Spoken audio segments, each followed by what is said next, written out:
నేను ఏ సీతమ్మ తల్లి కోసం యుద్ధానికి బయలుదేరి లంకాపట్టణానికి వచ్చానో ఆ లంకాపట్టణాన్ని నశింప చెయ్యకుండా ఉండను. సీతమ్మని తీసుకొచ్చి నాకు సమర్పించాడా కృతకృత్యుడవుతాడు. అలా సమర్పించలేదా ఈ లంకాపట్టణాన్ని నశింపచేసి రాక్షస సహితంగా రావణుణ్ణి నిర్మూలిస్తానన్నానని వెళ్ళి చెప్పిరా అని అంగదుణ్ణి పంపించారు. సభామంటపంలో కూర్చున్నటువంటి రావణుని యొక్క సభలోకి అంగదుడు ప్రవేశించాడు. ప్రవేశించి దూతోహం కోసలేంద్రస్య రామస్యాక్లిష్ట కర్మణ వాలిపుత్రోంగదో నామ ఎదితే శ్రోత్రమాగత. నేను వాలి యొక్క పుత్రుణ్ణి, నన్ను అంగదుడు అంటారు. దూతోహం కోసలేంద్రస్య, నేను కోసలేంద్రుడైనటువంటి రామచంద్రమూర్తి యొక్క దూతని. అక్లిష్ట కర్మణ, హేళగా ఎటువంటి పనైనా చెయ్యగలిగినటువంటి మహానుభావుడు మా రామచంద్రమూర్తి. నీకు 4 మంచి మాటలు చెప్పమని పంపారు, కాబట్టి చెప్తాను విను. అహత్వాం రాఘవో రామ కౌసల్యానందవర్ధన నిష్పత్య ప్రతియుద్ధస్వ నృశంస పురుషోభవ హంతాస్మిత్వాం సహామాత్యాం సపుత్ర జ్ఞాతి బాంధవం నిరుద్విగ్నాస్త్రయో లోక భవిష్యంతి హతే త్వయి దేవదానవ యక్షాణాం గంధర్వోరగరక్షసాం శత్రుం అద్యోద్ధరిష్యామి త్వాం ఋషీణాంచ కంటకం విభీషణస్య చైశ్వర్యం భవిష్యతి హతే త్వయి నచేత్ సత్కృత్య వైదేహీం ప్రణిపత్య ప్రదాస్యసి ఇత్యేవం పరుషం వాక్యం బ్రువాణే హరిపుంగవే అమర్ష వశమాపన్నో నిశాచర గణేశ్వర. నీ యొక్క బంధు పుత్ర మిత్ర పరివారంగా లంకాపట్టణంతో సహా నశింపజేయడానికి రామచంద్రమూర్తి సైన్యంతో యుద్ధానికి సిద్ధంగా ఉన్నారు. నీతో ఒక్క మాట చెప్పమని చెప్పారు. ఇప్పటికైనా నీ తప్పు తెలుసుకుని సీతమ్మని రామచంద్రమూర్తికి అప్పజెప్తే నిన్ను క్షమించి వెళ్ళిపోవడానికి రాముడు సిద్ధంగా ఉన్నాడు. కాబట్టి సీతమ్మని అప్పజెప్తావో లంకతో సైన్యంతో కుటుంబంతో నశించిపోతావో తేల్చుకోవలసిన సమయం ఆసన్నమైంది. కాబట్టి రావణ, నీకు ఈ మంచి మాటలు చెప్పడానికి వచ్చాను, వాలిపుత్రుణ్ణి అంగదుణ్ణి అని చెప్పారు. వెంటనే రావణుడు అన్నాడు, ఈ వానరాన్ని పట్టి బంధించి సంహరించండి. ఇదే రాముడైతే తృప్తి అన్నది మీరు పొందవలసి ఉంటుంది. అందుకే అర్థమనర్థం భావయ నిత్యం అంటారు శంకరాచార్యుల వారు. అర్థం అనర్థం అంటే అర్థం అన్ని వేళలా అనర్థం కాదు. అర్థమునందు వ్యామోహము, దాచిపెడదామన్న తాపత్రయము ధర్మ వ్యతిరిక్తమైన మార్గంలో ఆర్జించి వ్యయం చేయడం ప్రమాదం. కానీ ధర్మబద్ధమైన ఆర్జన, ధర్మబద్ధమైన వ్యయం ఎప్పుడూ పాడు చేయవు మనిషిని. అంటే కామమును మీరు ధర్మబద్ధం చెయ్యాలి. అంటే అది అధర్మం కాదు అన్నది ఏది ఉంటుందో అది మీరు అనుభవిస్తే అది మిమ్మల్ని ఏమీ పాడు చేయదు. అంటే నా భార్య యందు నాకు కామం ధర్మబద్ధం. ఇదే సీతమ్మ తల్లి చెప్తుంది, నివర్తయ మనోమత్త స్వజనే క్రియతాం మనః. నాకు ఒక చక్కెర పొంగల్ తినాలనుంది, నాకున్న దాంతో వండుకుని నేను ఈశ్వరుడికి నైవేద్యం పెట్టుకుని నేను తిన్నాను అనుకోండి ప్రసాదంగా.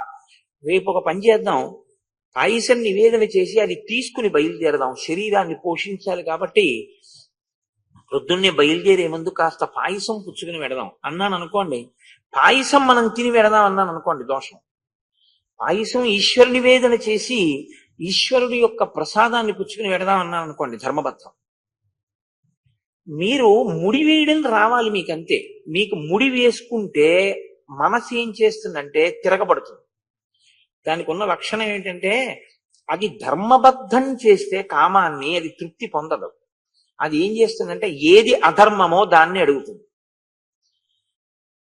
నువ్వు ఇలా ఉండు అని మీరు అన్నారనుకోండి, నేను ఇలా ఉండను, నాకు అది కూడా కావాలంటుంది. అప్పుడు మీరు నోరు మొయ్ అని దాన్ని ఒక్క మొట్టికాయ కొట్టి కూర్చోబెట్టడం అలవాటు చేయాలి.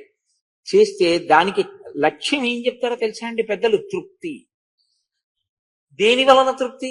ధర్మబద్ధంగా అనుభవిస్తున్నానన్న దానికి తృప్తి.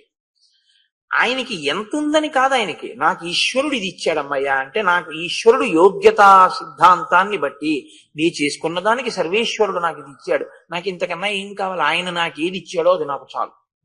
నాకేది కావాలో ఆయనకి తెలుసు, కాబట్టి నాకు ఎప్పుడు ఏది కావాలో అది ఆయన నాకు ఇస్తూ ఉంటాడు అని మీరు అనుకోగలిగారు అనుకోండి, ఇది ధర్మానికి ముడేయడం అంటే. అప్పుడు ఏమవుతుందంటే తృప్తి వస్తుంది. మీకు అది లేదనుకోండి, పోలికొస్తుంది. ఎన్ని ఇవ్వండి ఇంకా ఏదో లేదని ఏడుస్తాడు. పిల్లవాడు ఉన్నాడు అనుకోండి, వాడు ఏడిస్తే, అమ్మ ఏడిస్తే దానికి తృప్తిపడి ఊరుకుంటాడు. ఎందుకంటే అప్పటికి వాడికి ఇంకా తనంత తాను తీసుకోగలిగిన శక్తి లేదు.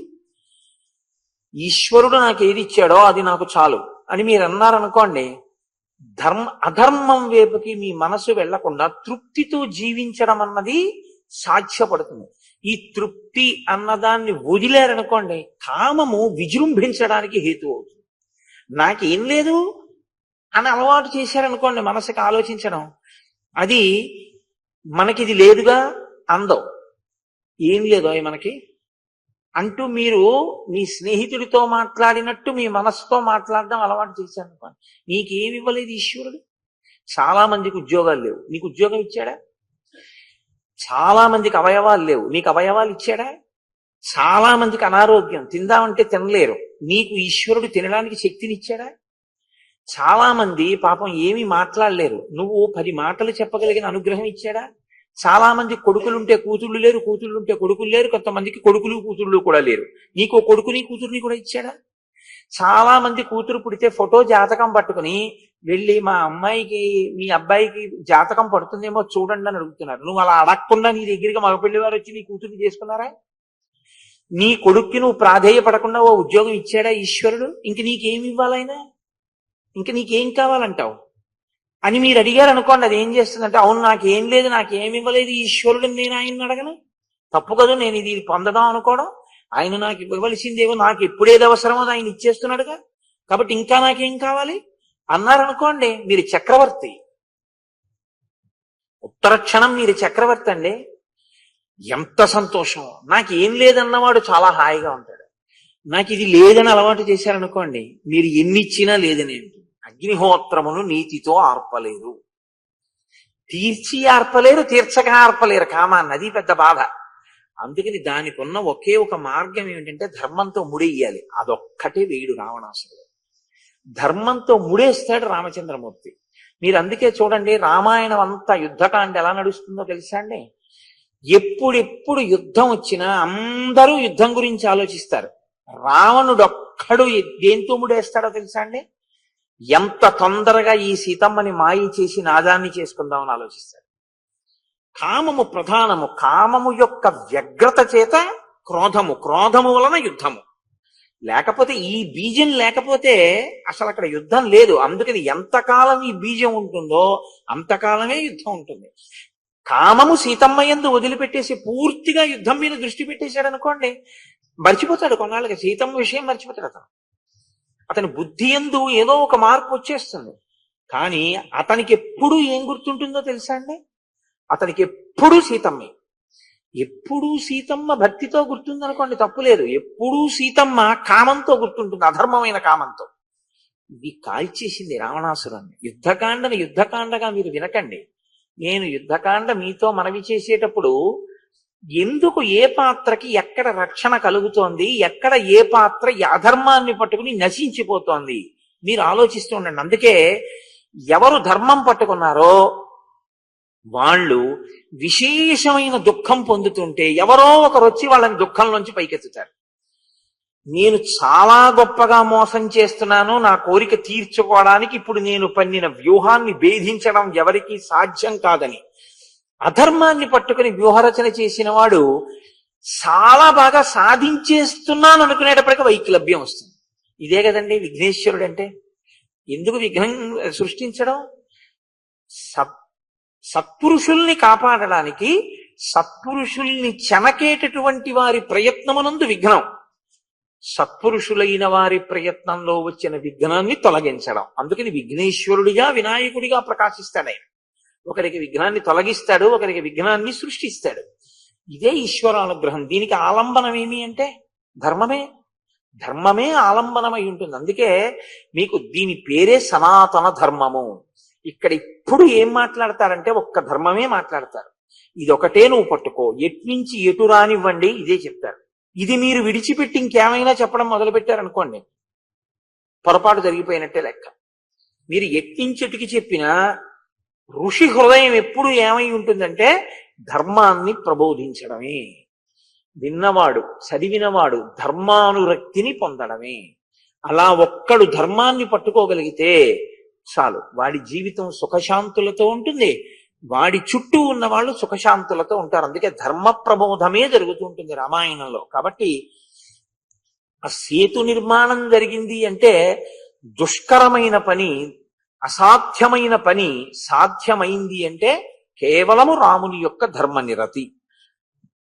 ఈవలి ఒడ్డుకి చేరగానే ఆయనకి ఋషుల యొక్క ఆశీర్వచనము లభించింది.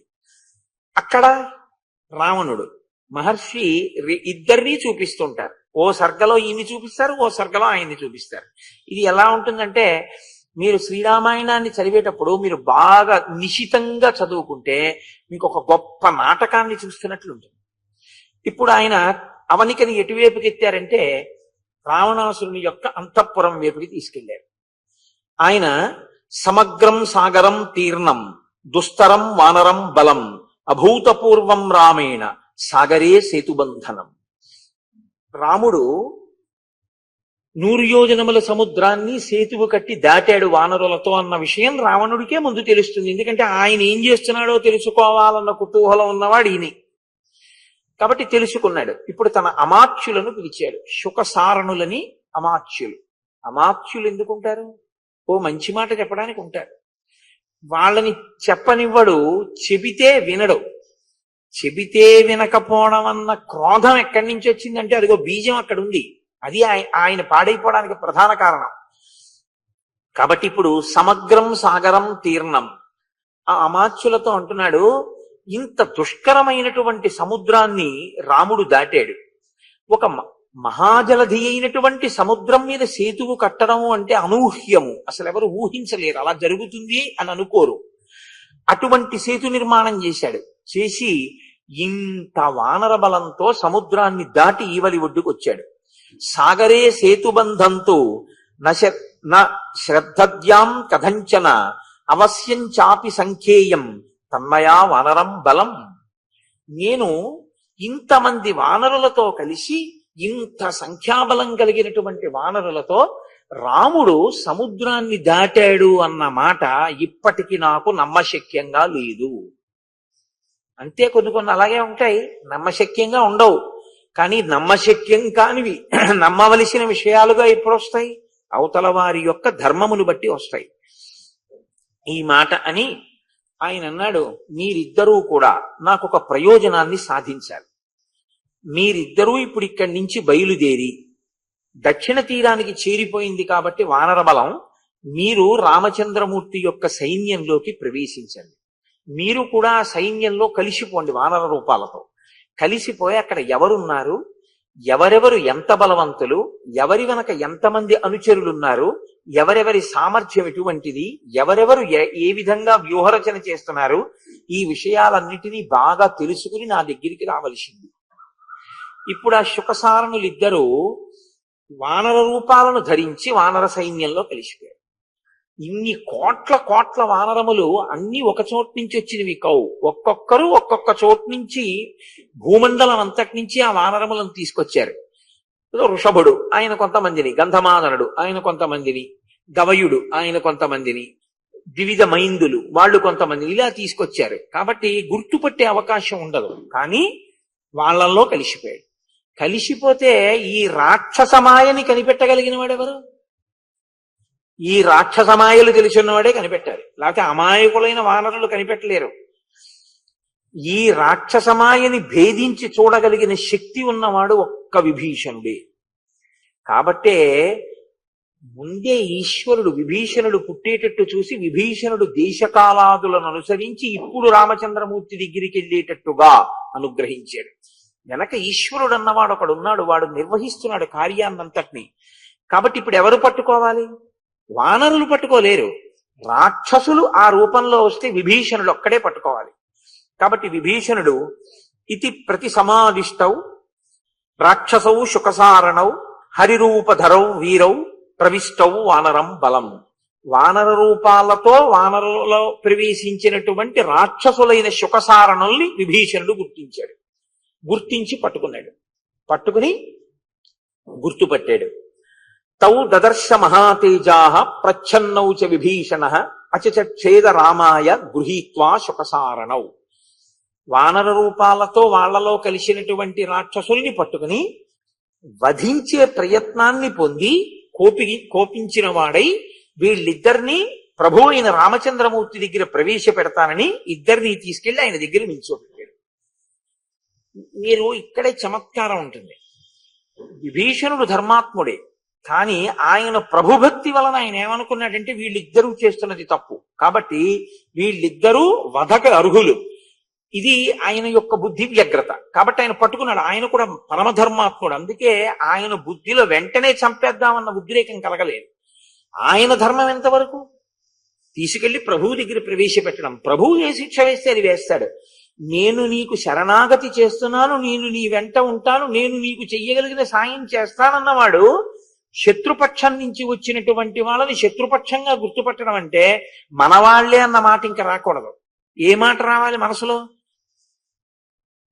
వీడు పరాయివాడన్న భావన రావాలి. వచ్చేంతసేపు అయింది అన్నది కాదు, ఆ మాట అంతే. అది ఆ చమత్కారం రావాలంటే మనసులో ఆ బుద్ధి యందు అధ్యవసాయం ఉండాలి.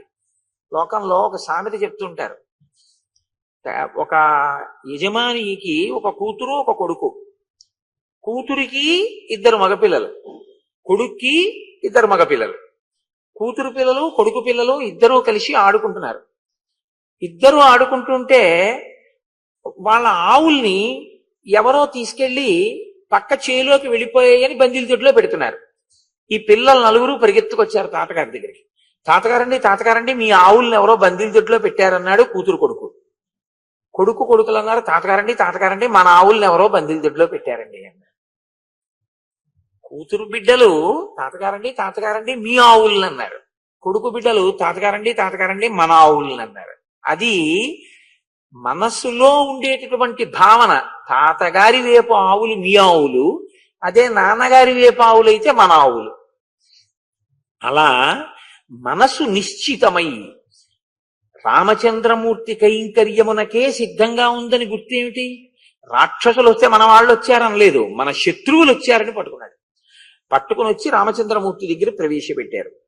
వెంటనే ఆ శుకసారణులు ప్రాణముల మీద ఆశ విడిచిపెట్టేసుకున్నారు. యుద్ధానికి ముందు ఇలా వచ్చి గూఢచర్యం చేస్తే ఎవరు అంగీకరిస్తారు?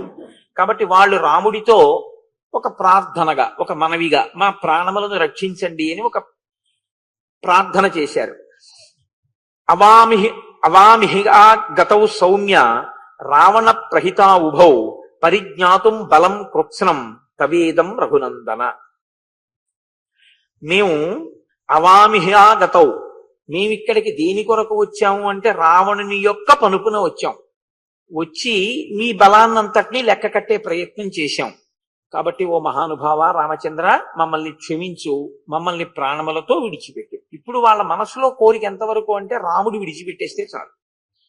కానీ రాముడు అన్నాడు, ఎది దృష్టం బలం కృత్స్నం వయం వా సుపరీక్షితాః యథోక్తం వా కృతం కార్యం చందత ప్రతిగమ్యతాం. మీరు ఏ ప్రయత్నం మీద ఇక్కడికి వచ్చారు? మా వానర సైన్యం అంతా ఎంతుంది, ఎంతంత బలవంతులు ఉన్నారు, ఇది చూడ్డానికి కదా వచ్చారు. అది అయిపోయిందా చూడడం? బాగా చూశారా? లేకపోతే ఇంకా చూడవలసినవి ఏమైనా ఉండిపోయాయా? అదకించిద్ అదృష్టం వా భూయస్తద్రష్టుమర్హత విభీషణో నా కార్చినేన భూయ సందర్శయిష్యతి. ఒకవేళ మీరు చూడవలసినది ఏదైనా ఇంకా మిగిలిపోయి ఉంటే, మీరు పూర్తిగా చూసి ఉండకపోతే నాకు చెప్పండి, విభీషణుడిచ్చి పంపిస్తాను. ఇంకా మీరు ఏవేవి చూడలేదో అవన్నీ మీకు చూపిస్తాడు. ఇప్పుడు వాళ్ళు తెల్లబోయారు. ఇదేంటి, మమ్మల్ని చంపవలసిన వాడు ప్రాణాలతో విడిచిపెట్టడం కాకుండా మీకు విభీషణుణ్ణి సాయం ఇస్తాను, చూపిస్తాడు, వానర సైన్యాన్నంతటి చూసి రండి అంటాడేమిటి అని నచేదం గ్రహణం ప్రాప్య భేత్తవ్యం జీవితం ప్రతి న్యస్త శస్త్రౌ గృహీతౌ వా నదూతౌ వధమర్హతి. మీ దగ్గర అస్త్రములు లేవు, శస్త్రములు లేవు. అస్త్రశస్త్రములు లేని వాణ్ణి చంపడం ధర్మం కాదు. కాబట్టి ఆ కారణం చేత నేను మిమ్మల్ని చంపను. పైగా మీరు రావణాసురుని చేత వినియోగింపబడ్డారు, వెళ్ళి చూసి రమ్మని. ఇప్పుడు నేను కొన్ని మాటలు చెప్తాను, వెళ్ళి రావణాసురుడికి చెప్పండి. ఇప్పుడు దూతకృత్యంలో ఉన్నవారు కాబట్టి మిమ్మల్ని అసలు చంపకూడదు. అస్త్రశస్త్రములు లేని వాళ్ళు కాబట్టి మిమ్మల్ని నేను అసలు చంపను. ప్రాణముల కోసం నా దగ్గరికి వచ్చి ప్రార్థన చేసి ఏడిచిన వాడిని నేను చంపుతానా? చంపను. కానీ మీరు ఏ కార్యం మీద వచ్చారో ఆ కార్యం కూడా పూర్తి చేసుకుని వెళ్ళండి. చూడకపోతే చెప్పండి, మీరు అన్ని చూద్దురు గాని నేను విభీషణుని నిష్టి పంపిస్తాను. ఇక్కడి నుంచి బయలుదేరి మీరు లంకాపట్టణానికి వెళ్ళిపోయిన తర్వాత మాత్రం ఒక్క మాట చెప్పండి. వానర సైన్యాన్ని అంతటినీ చూశాక, దాస్తే దాగేదా సైన్యం? అది ఏమైనా చిన్న నల్లపూస ఎక్కడో పెట్టి దాచడానికి? ఎలాగో రావణాసురుడికి తెలిసేదే. నేను వచ్చింది ప్రకటనంగా, ఏ ప్రయోజనం కోసం వచ్చాను అన్నది అందరికీ తెలుసున్న విషయమే. కాబట్టి ఇక్కడి నుంచి వెళ్ళి నువ్వు రావణాసురుడికి చెప్పు, ప్రవిశ్య నగరీం లంకాం భవద్భ్యాం ధనధానుజ వక్తవ్యో రక్షసాం రాజా యథోక్తం వచనం మమ యద్బలంచ సమాశ్రిత్య సీతాం మే హృతవానసి తద్దర్శ యథా కామం ససైన్య సహబాంధవ. మీరు రావణుడితో ఏం చెప్తారంటే, ఏ శక్తిని, ఏ సైన్యాన్ని, ఏ బలాన్ని చూసుకుని నిన్ను నువ్వు రక్షించుకోగలననుకుని నువ్వు సీతమ్మను అపహరించావు. ఏ బలాన్ని చూసుకుని అపహరించావో ఆ బలాన్నంతటినీ తీసుకుని వచ్చి ఈ వానర సైన్యాన్నంతటినీ చూడు. వాళ్ళని వీళ్ళని పంపక్కర్లేదు, నువ్వే రావచ్చు. వచ్చి చూడు ఒకసారి ఈ సైన్యాన్నంతటినీ. నిన్ను విడిచిపెట్టడం అన్నది మాత్రం జరగదని చెప్పానని చెప్పు. సీతమ్మని తీసుకెళ్లాడు, సీతమ్మని రక్షించుకోవడం నా ధర్మం. కాబట్టి అధర్మం ఆయన చేశాడు, ధర్మమునందు నేనున్నాను. కాబట్టి నేను రావణ సంహారము చేసి తీరుతాను, లంకని నశింపచేస్తాను. ఒకవేళ నేను ఈ ధైర్యంతో తీసుకెళ్లాలని దేని పట్ల అనుకుంటున్నాడో ఆ బలంతో వచ్చి చూడమని వానర సైన్యాన్ని ఆయనే చూడొచ్చు. మీరెందుకు రావడం? మీరెందుకు ఇలా భయపడ్డం? ఇది ధర్మాన్ని పట్టుకున్న వాడికి ఉండేటటువంటి ధైర్యం. ఈ మాటలు చెప్తే వాళ్ళిద్దరు ఆశ్చర్యపోయారు, శుకసారణులు. ఇప్పుడు వాళ్ళకి ఏం తెలిసిందంటే, బాహ్యంలో రామబలం, బాహ్యంలో వానర బలం కాదు, ఆంతరమైన రామబలం తెలిసింది. రాముడు నిజంగా లోపల రాముని యొక్క బలమేమి, ఆయన ధర్మమే ఆయన బలం. ఇది తెలుసుకున్న తర్వాత వాళ్ళు శ్లాఘించకుండా ఉండలేకపోయారు. బాహ్య బలం ఎక్కువ అనుకోండి, శ్లాఘించవచ్చు, శ్లాఘించకపోవచ్చు. కానీ యుద్ధానికి వచ్చినప్పుడు కూడా ఇంత ధార్మికంగా నిలబడగలిగినటువంటి లక్షణం ఉండడం, ఎప్పుడూ ధార్మికంగా జీవించగలగడం, మనిషి ఎంత కృతకృత్యుడై లోపల ఎంత ధృతి కలిగిన వాడు అయితే తప్ప సాధ్యమయ్యే విషయం కాదు. కాబట్టి ఆ వచ్చినటువంటి శుకసారణులు ఇది ప్రతిసమాదిష్టౌ రాక్షసౌ శుకసారణౌ జయేతి ప్రతినంద్యేతౌ రాఘవం ధర్మవత్సలం ఆగమ్య నగరీం లంకాం అబ్రూతాం రాక్షసాధిపం.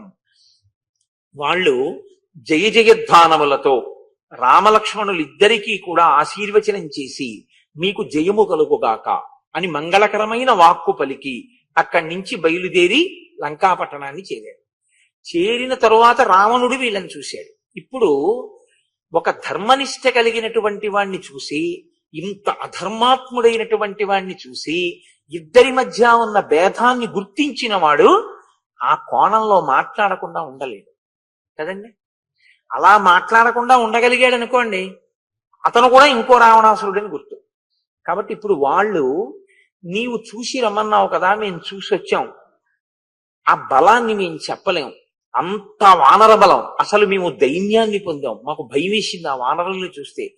గుహలు, పర్వతాలు, శిఖరాలు, వనాలు అంతటా నిండిపోయింది వానర సైన్యం. అంత సైన్యంతో ధీరోద్ధతుడైనటువంటి రామచంద్రమూర్తి లక్ష్మణమూర్తితో కలిసి వచ్చి ఉన్నారు. కాబట్టి యుద్ధంలో నువ్వు జాగ్రత్త పడవలసి ఉంటుంది. నీకు రెండు మార్గాలున్నాయి. ఒకటి సీతమ్మని పట్టుకెళ్ళి ఇచ్చేయడం, రెండు వాళ్ళు యుద్ధానికి రాకముందే నువ్వు యుద్ధానికి దిగి నిగ్రహించే ప్రయత్నం చేయడం. రావణ, నువ్వు ఆ ప్రయత్నం చెయ్యవలసింది.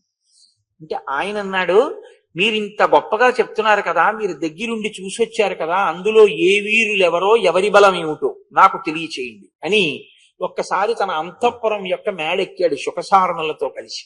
అడిగిన వాడెవరు చెప్పమని? రావణుడే. అడిగిన తరువాత ఉన్న మాట ఉన్నట్టు చెప్పాలా వద్దా? ఉన్న మాట ఉన్నట్టు చెప్పవలసి ఉంటుంది. కాబట్టి ఇప్పుడు శుకసారణులు ఇద్దరూ చేసిన దోషం ఏముంటుంది? వాళ్ళు ఒక్కొక్కరిని చూపుడు వేలు పెట్టి రావణుడు చూపిస్తున్నాడు. ఈయనెవరు, ఈయన ఎవరు, ఈయన ఎవరు అని అడుగుతున్నాడు.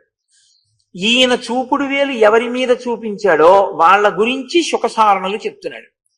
చెప్పేటప్పుడు నీలుడు, అంగదుడు, నలుడు, శ్వేతుడు, కుముదుడు, రంభుడు, శరభుడు, పనసుడు, వినతుడు, హరుడు, ధూమ్రుడు, జాంబవంతుడు, దంభుడు, సన్నాదుడు, క్రధనుడు, ప్రమాధి, గజుడు, గవాక్షుడు, మైందుడు, దివిజుడు, హనుమ, వీళ్ళందరి గురించి వాళ్ళు వర్ణించారు. వర్ణించేటప్పుడు వీళ్ళెవరైనా సామాన్యమైన వ్యక్తులా?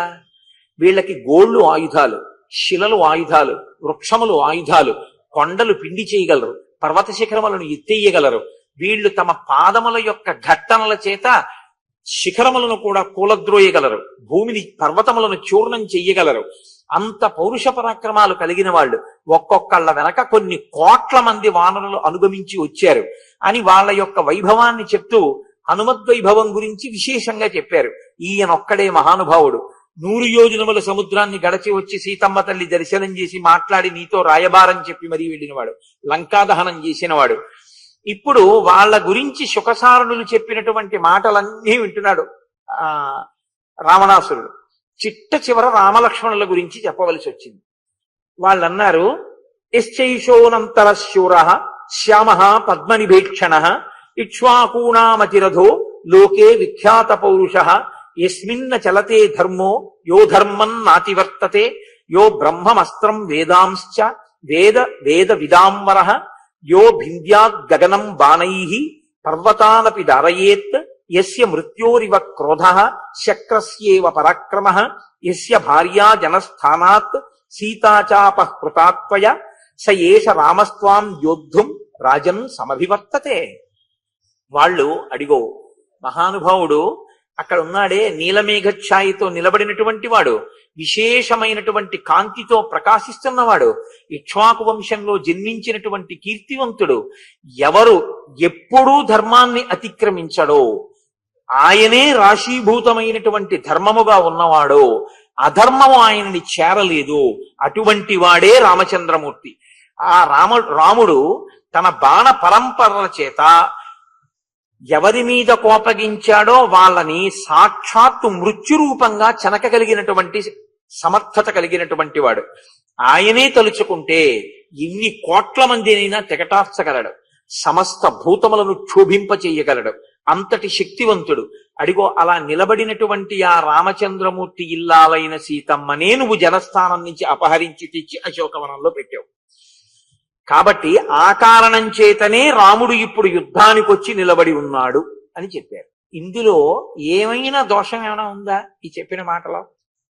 అందులో వాళ్ళు చెప్పిన దాంట్లో యుద్ధమునకు కారణాన్ని వాళ్ళు చెప్పారు. రాముడు యుద్ధమునకు వచ్చిన కారణం సందేశాత్మకంగా రాముడు చెప్పమన్నది ఏదో దానినే వాళ్ళు అక్కడ ఆవిష్కరించారు. చెప్తూ యస్యైష దక్షిణే పార్శ్వే శుద్ధ జంబూ నద ప్రభ విశాలవక్షస్తామ్రాక్షో నీలకుంచితమూర్తజ ఏషోస్య లక్ష్మణో నామ భ్రాతా ప్రాణ సమప్రియ నయే యుద్ధే చ కుశల సర్వశాస్త్ర విశారద అమర్షీ దుర్జయో జేత విక్రాంతో బుద్ధిమాన్ బలి రామస్య దక్షిణో బాహు నిత్యం ప్రాణో బహిశ్చర నేష రాఘవస్యార్థే జీవితం పరిరక్షతి ఏషైవాశంశతే యుద్ధే నిహంతుం సర్వరాక్షసాన్. ఆ పక్కన నిలబడ్డాడే రామచంద్రమూర్తికి పోతపోసినటువంటి బంగారు వర్ణంలో ఉన్నాడే ఆయనే లక్ష్మణమూర్తి. ఆయన రామచంద్రమూర్తి యొక్క బహిప్రాణం. లోపల తిరిగే ప్రాణం మనకి కనపడదు, రామునికి బయట తిరిగే ప్రాణంతో సమానమైన వాడు. రామకార్యం మీద అవసరమైతే తన ప్రాణములనైనా విడిచిపెట్టాలనేటంతటి పూనిక ఉన్నవాడు.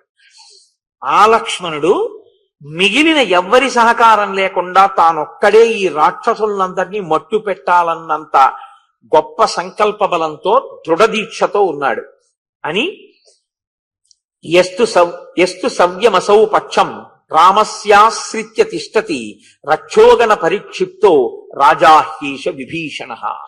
వాళ్ళన్నారు, అదిగో రాముడి పక్కన నిలబడున్నాడే నీకు తెలుసు, ఆయనే రాజైన విభీషణుడు.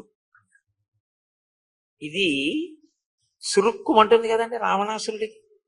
తన తమ్ముడు తనని విడిచిపెట్టి వెళ్ళాడు, దేనికి రాజు? వాళ్ళు దేనికి రాజో చెప్తున్నారు.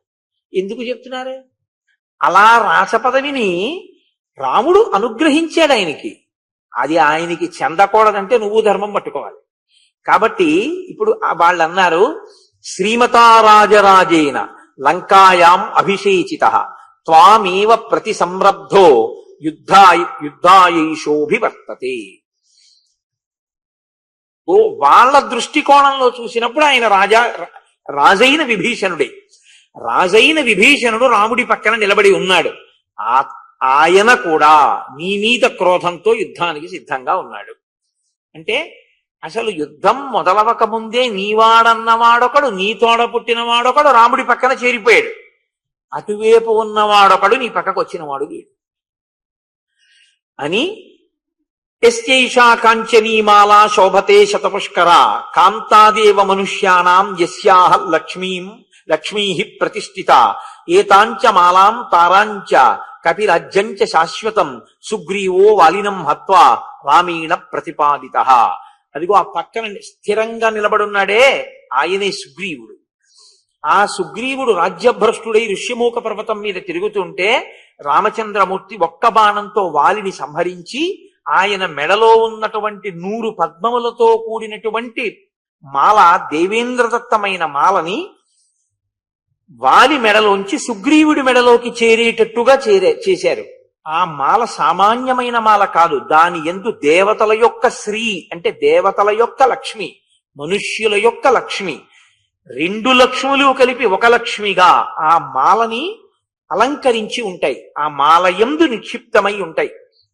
అటువంటి మాల వాలి మెడలోంచి సుగ్రీవుడి మెడలోకి రావడానికి కారణం రాముడే.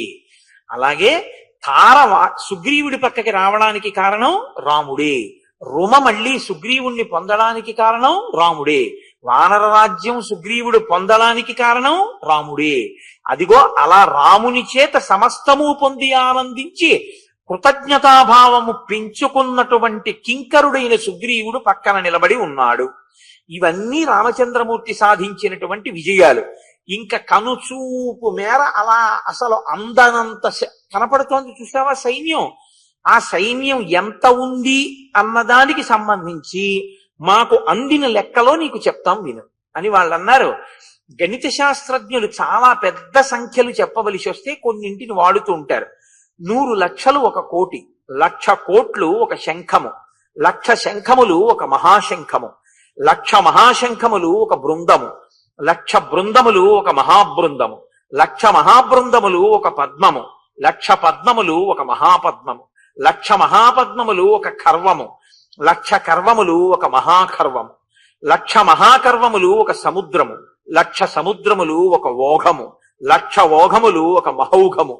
ఈ విధంగా 1000 కోట్లు, 100 శంఖములు, 1000 మహాశంఖములు, 100 బృందములు, 1000 మహాబృందములు, 100 పద్మములు, 1000 మహాపద్మములు, 100 కర్వములు, 100 సముద్రములు, 100 మహౌఘములు, 1,000 మహౌఘములు. ఇలా ఇంకా నేను చెప్పడం సంఖ్య చేత కాదులే రావణ, అంత వానర సైన్యం ఉంది అని చెప్పాడు. ఇది సహజంగా రావణాసురుడికి, మదోన్మత్తుడైన వాడికి వాళ్ళని నేను చెప్పమంటే వేలు చూపించి అడిగితే వాళ్ళు చెప్పారు తప్ప ఇందులో వాళ్ళు సొంతంగా వాళ్ళు పొగిడిందే ఉంది. నేను మేడ మీదకి తీసుకొచ్చి అడగకపోతే వాళ్ళు ఏం చెప్తారు? వాళ్ళు చెప్పి వెళ్ళిపోతారు అని అనుకోవాలి. కానీ సత్యాన్ని గ్రహించేటటువంటి దృష్టిలో ఆయన లేడు. కాబట్టి ఆయన అన్నాడు, రాజు నిగ్రహానుగ్రహ సమర్థుడన్న విషయం మీకు తెలీదా? రాజు తెలుసుకుంటే అభ్యున్నతిని కల్పించగలడు. రాజు తెలుసుకుంటే మూలఘాతి శరీరాన్ని తీసేయగలడు.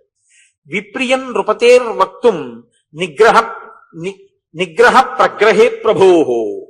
ప్రభువుకి ఇష్టం లేని మాటలు మాట్లాడిన వాణ్ణి నిగ్రహించగలిగినటువంటి శక్తి ప్రభువుకుంటుంది. ప్రభువుకి ఇష్టమైన మాటలు మాట్లాడే వాణ్ణి అనుగ్రహించగలిగినటువంటి శక్తి కూడా ప్రభువుకుంటుంది.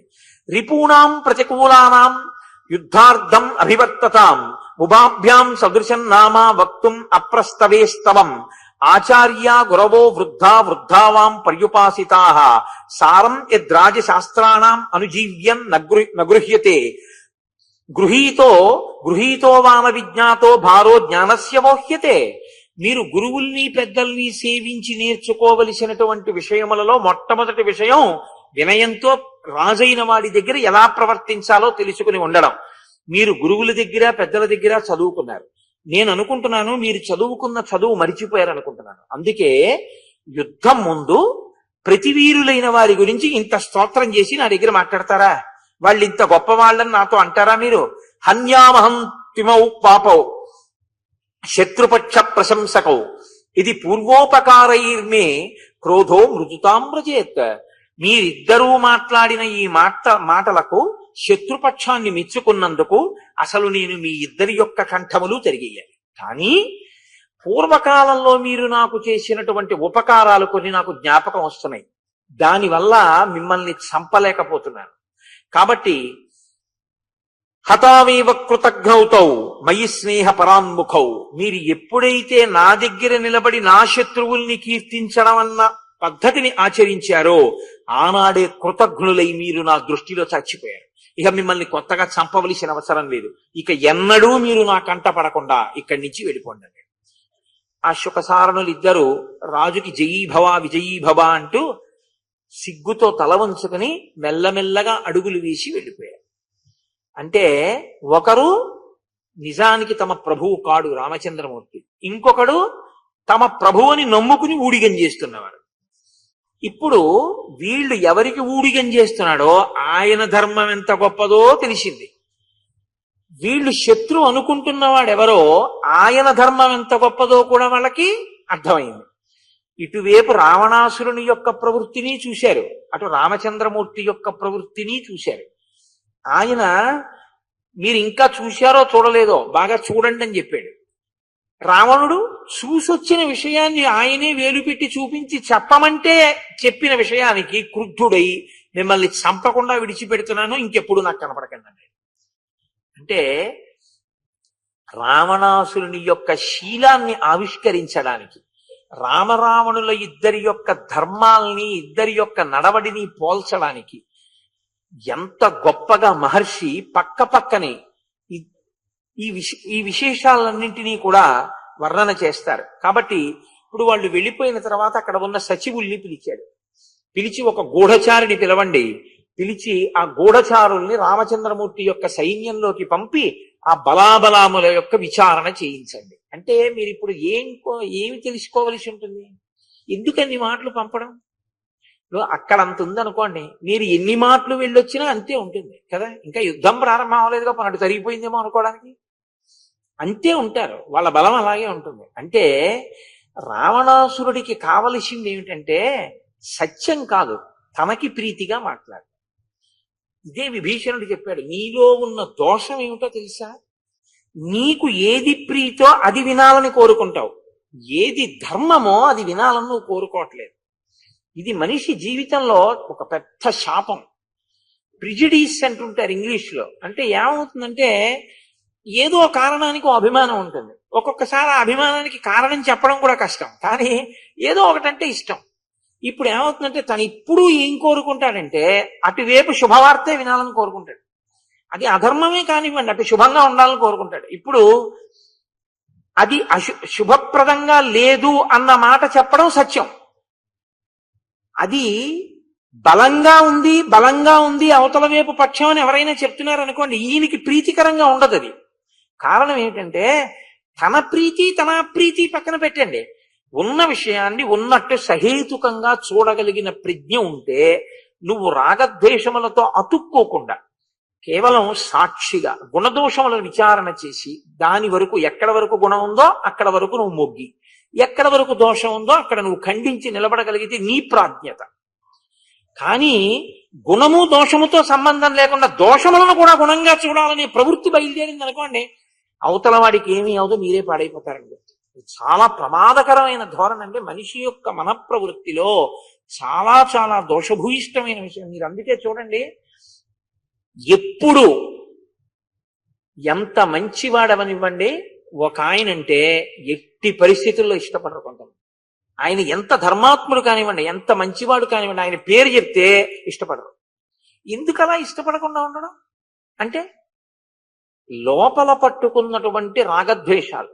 దీనివల్ల ఏమవుతుందంటే అసలు ఎట్టి పరిస్థితుల్లో మీరు గుణమును చూడకుండా మీ దృష్టికోణాన్ని అడ్డేస్తుంది. ఇప్పుడు ఈ కళ్ళజోడు మీద ఒక చెమట బిందువు పడింది అనుకోండి, నాకు కనపడదు, నేను తీసి మళ్ళీ దాన్ని తుడుచుకుని పెట్టుకోవాలి. బుద్ధిని కూడా ఎప్పుడు ఒక మసక, ఒక తెర అద్దమును మావి మూసినట్టు ఒక మూత మూస్తుంది. అదేమిటో తెలుసా అండి? పక్షపాతము, అది చాలా చిత్ర విచిత్రంగా చేరిపోతుంది మనసులోకి. అది ఎందుకు చేరుతుంది అంటే మీరు సాధికారికంగా చెప్పడం కూడా చాలా కష్టం. కానీ మనిషి విచారణ చేత దాన్ని గెలవగలిగి ఉండాలి. అలా విచారణ చేసి గెలవలేకపోయాడు అనుకోండి, ఏమవుతుందో తెలుసా అండి, అది బుద్ధి ఎందు ఒక వైక్లభ్యంగా ఉండిపోతుంది. అది అంత మంచి పద్ధత అంటే మంచి పద్ధతి కాదు. ఇదే రావణాసురుడితో వచ్చిన పెద్ద పేచి. అందుకు నన్ను ఈ మాటలు అంత మందిని పంపిస్తాడంటే, ఎవడో ఒకడు వచ్చి వాళ్ళందరూ ఎవరండి కోతులు, వాళ్ళని మీరు చేయకపోవడం ఏంటండి, మీరు వెళ్ళాలేంటి, ప్రహస్తులు చాలని ఎవరైనా అన్నాడు అనుకోండి, వెంటనే ఓ కంకణం తీసిస్తారు వాళ్ళకి. అది సత్యమా అసత్యం ఆయనకు అనవసరం, అది అసత్యం అని ఆయనకి తెలుసు. లేకపోతే ఈ మాట ఎందుకన్నాడు, నేను ఇప్పుడు వినలేదు 100 యోజనముల సముద్రాన్ని దాటి ఎలా వచ్చాడు రాముడు, ఇది దుస్సాధ్యమైన కార్యం అన్నాడు. అంటే ఎక్కడో మనస్సులో మూలు ఉంది, దాన్ని మూసేస్తాడు నోరు, దాన్ని అలా మాట్లాడనివ్వడం, దాన్ని అలా స్వేచ్ఛగా చక్కగా నిష్పక్షపాతంగా కూర్చొనివ్వడం, అలా విని నిర్ణయం చెయ్యనివ్వడం. ఇలా మూసేస్తుంటే ఏమవుతుందో తెలుసా అండి, దానివల్ల పతనం సంభవిస్తుంది. అలా చేసుకోకూడదు. అది యుక్తాయుక్త విచక్షణతో మంచి మాట మీలోంచే వస్తుంది, ఎక్కడి నుంచో వస్తుందని మీరు అనుకోకండి. మంచి మాట ఎక్కడి నుంచి వస్తుందో తెలుసా అండి, మీలోంచే వస్తుంది. మొదట వచ్చేది ఎక్కడి నుంచి వస్తుందంటే బయట నుంచి రాదు, మీలోంచి వస్తుంది. నేను ఒక చెడ్డ పని చేద్దామని అనుకున్నాను అనుకోండి, అంటే నేను అలా చెయ్యాలని కాదు, మీకు ఏదో ఒక ఉదాహరణ చూపించడానికి నేను చెప్పాల్సి వస్తోంది కాబట్టి చెప్తున్నాను. నేను రేపు ఏదో ఒక ప్రత్యేక ప్రసంగం చేస్తాను అని అన్నాను అనుకోండి, నేను చేస్తాను అన్ననాడు నా సంకల్పం చేద్దామని ఉంది, రేపు చెయ్యొద్దు అని వాళ్ళనిపించింది అనుకోండి. ఇప్పుడు చెయ్యొద్దు అని అనిపించినటువంటి దృష్టికోణంలో దాన్ని ఎలా తప్పించుకోవచ్చు అని నేను ఆలోచించాను అనుకోండి. ఇప్పుడు మొట్టమొదట తప్పలాగా ఎవరైనా అడిగారా నిన్ను అలా చేసి పెట్టమని, నువ్వు కదా చెప్పావు, నేను మీ అందరికి అటువంటి ఉపకారం చేస్తానని నువ్వే కదా అన్నావు. మరి ఇప్పుడు నువ్వే అసలు అందరికీ మంచి నేర్పుతానన్న వాడివి, దాన్ని ఎలా మానేద్దామని అన్వేషించడం ఎంత చెడు. ఎందుకు అటువంటి ఆలోచన? మాటకి నిలబడు అన్న మాట ఎక్కడ వస్తుంది నాకు చెప్పండి. సంకల్పం పక్కన సంకల్పమే పుడుతుంది, బయట నుంచి కాదు. అది ఎప్పుడు వస్తుందంటే బయట నుంచి. ఆ తర్వాత నేను గోపాలకృష్ణ గారితో అన్నాను అనుకోండి, గోపాలకృష్ణ గారు రేపు ఎలాగో అలా గొట్టేద్దాం అనుకుంటున్నానండి అన్నాను అనుకోండి, అయ్యో అదేమిటండి అలాగా, ఇప్పుడు మీరు అలాంటి పని చేసి ఎరగరు, ఇవాళ ఎందుకు మీకు ఇటువంటి ఉప్పన్న బుద్ధులు పుడుతున్నాయి అని ఆయన అన్నారు అనుకోండి. అప్పుడు బయట నుంచి వినపడుతుంది ఆ వాణి, ముందు లోపల నుంచి వస్తుంది. లోపల నుంచి వచ్చేటటువంటి మంచి మాటని వినడం నిజమే, అది అలా ఎందుకు అని అటువైపుకి మీరు వంగడం ఆలోచించారనుకోండి, ఈ పక్షపాతం పోతుంది. చక్క గుణదోష విమర్శ దగ్గరే మీరు ఆగిపోతారంతే తప్ప మీకు అంతకన్నా ఇంకా వేరే రాగద్వేషములకు పట్టుబడిపోవడం మీకే ఉండదు. దానివల్ల ఏముందంటే స్వస్థ చిత్తులై ఉంటారు, మీరు ఎప్పుడు హాయిగా ఉంటారు. ఎందుకంటే మీరేం అంటుకోరు. గుణము దోషము విచారణ, దానివల్ల ఏముందంటే మనసుకు అది బాగా అలవాటు అవుతుంది. ఆ గుణదోష విచారణ, గుణం వైపుకు మొగ్గడం, దానికి సిద్ధంగా ఆయన ఉండడు. అందుకే ఆయనకి శత్రువులను కీర్తించడం కింద వినిపించింది తప్ప, అన్నన్నా అంత గొప్పవాళ్లే, అందుకు కదురా రాగలిగారు వాళ్ళు, అందుకు కదురా హనుమ రాగలిగారు. నిజమే, ఇదేదో ఆలోచించవలసిన విషయమే. వీళ్ళందరూ వస్తే నా పనుపున మిగిలిన వాళ్ళు యుద్ధం చేస్తే ఏ కారణానికి వీళ్ళందరూ చచ్చిపోవాలి? తీరితే నాది కామం, తీరకపోతే మరణించే వాళ్ళు అమాయకులు ఇన్ని కోట్ల మంది పోతారు, లంక పోతుంది. నా ఒకడి కోసం దేశం అంతా ఎందుకు పోవాలి? కాబట్టి ఒకడి కోసం దేశం పోవడానికి వీల్లేదు అన్న ఆలోచన ఎప్పుడు వస్తుంది? అసలు ఈ ఆలోచనని అంగీకరిస్తే దాంట్లోంచి ఆ స్థితికి పెడతాడు.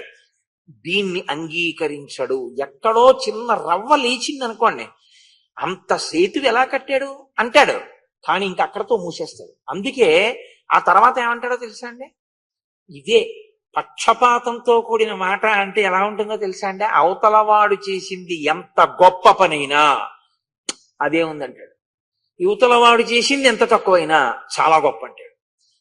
ఎప్పుడూ ఒకటే చెప్తాడు, నేను దేవతల్ని గెలిచాను, యక్షుల్ని గెలిచాను, గంధర్వుల్ని గెలిచాను. కాసేపు ఆగండి, ఏమంటాడో తెలుసా అండి, ఎదర మీరు సర్గల్లో చూద్దరు కానీ. అందుకే నేను చెప్తుంటా, రామాయణం మనస్తత్వ శాస్త్రం. రామాయణాన్ని చదివేటప్పుడు రామాయణ కథ అని చదవద్దు. నరుడిగా వచ్చి మనని చెక్కడానికి వచ్చాడు, దాన్ని నీవేపు ఏదో గుణదోషాలున్నాయో విచారణ చేసుకుని దాన్ని దిద్దుకోవడానికి ప్రయత్నం చేయండి. లేకపోతే ఏమవుతుందంటే విన్నావా అంటే విన్నాం అంతే. దానివల్ల ప్రయోజనం ఏమైనా సిద్ధింప చేసుకున్నావా అంటే ఏమీ ఉండదు. అప్పుడు ఎటు పక్కకి నిలబడిపోయినట్టు అవుతుందో తెలుసా అండి? రావణుడి పక్కకి వెళ్ళి నిలబడ్డట్టు అవుతుంది. మీరేమి స్వీకరించలేదు అనుకోండి, అప్పుడు రావణుడి పక్కకి వెళ్ళిపోలేదు. రాముడి పక్కకి వెళ్ళిపోవాలంటే స్వీకరించడం రావాలి. మీకు గుణదోషములలో గుణములను స్వీకరించడం రావాలి. కాసేపు ఆగంటాడు, సముద్రానికి సేదు కట్టడం పెద్ద కష్టమా? నా దృష్టిలో సముద్రం అంటే పిల్ల కాలం అంటాడు. అంటే బుద్ధిని తొక్కేస్తాడు. అసలు ఒకవేళ లోపల నుంచి ఏదైనా మంచి పుట్టినా అసలు పుట్టకుండా ఉండడం అన్నది ఉండదండి. మీరు ఎప్పుడూ ఒక విషయం గుర్తుపెట్టుకోండి. నేను మీతో ఒక మాట చెప్తాను, బాగా జ్ఞాపకం పెట్టుకోండి. Nobody in this world is an embodiment of either total goodness or total badness.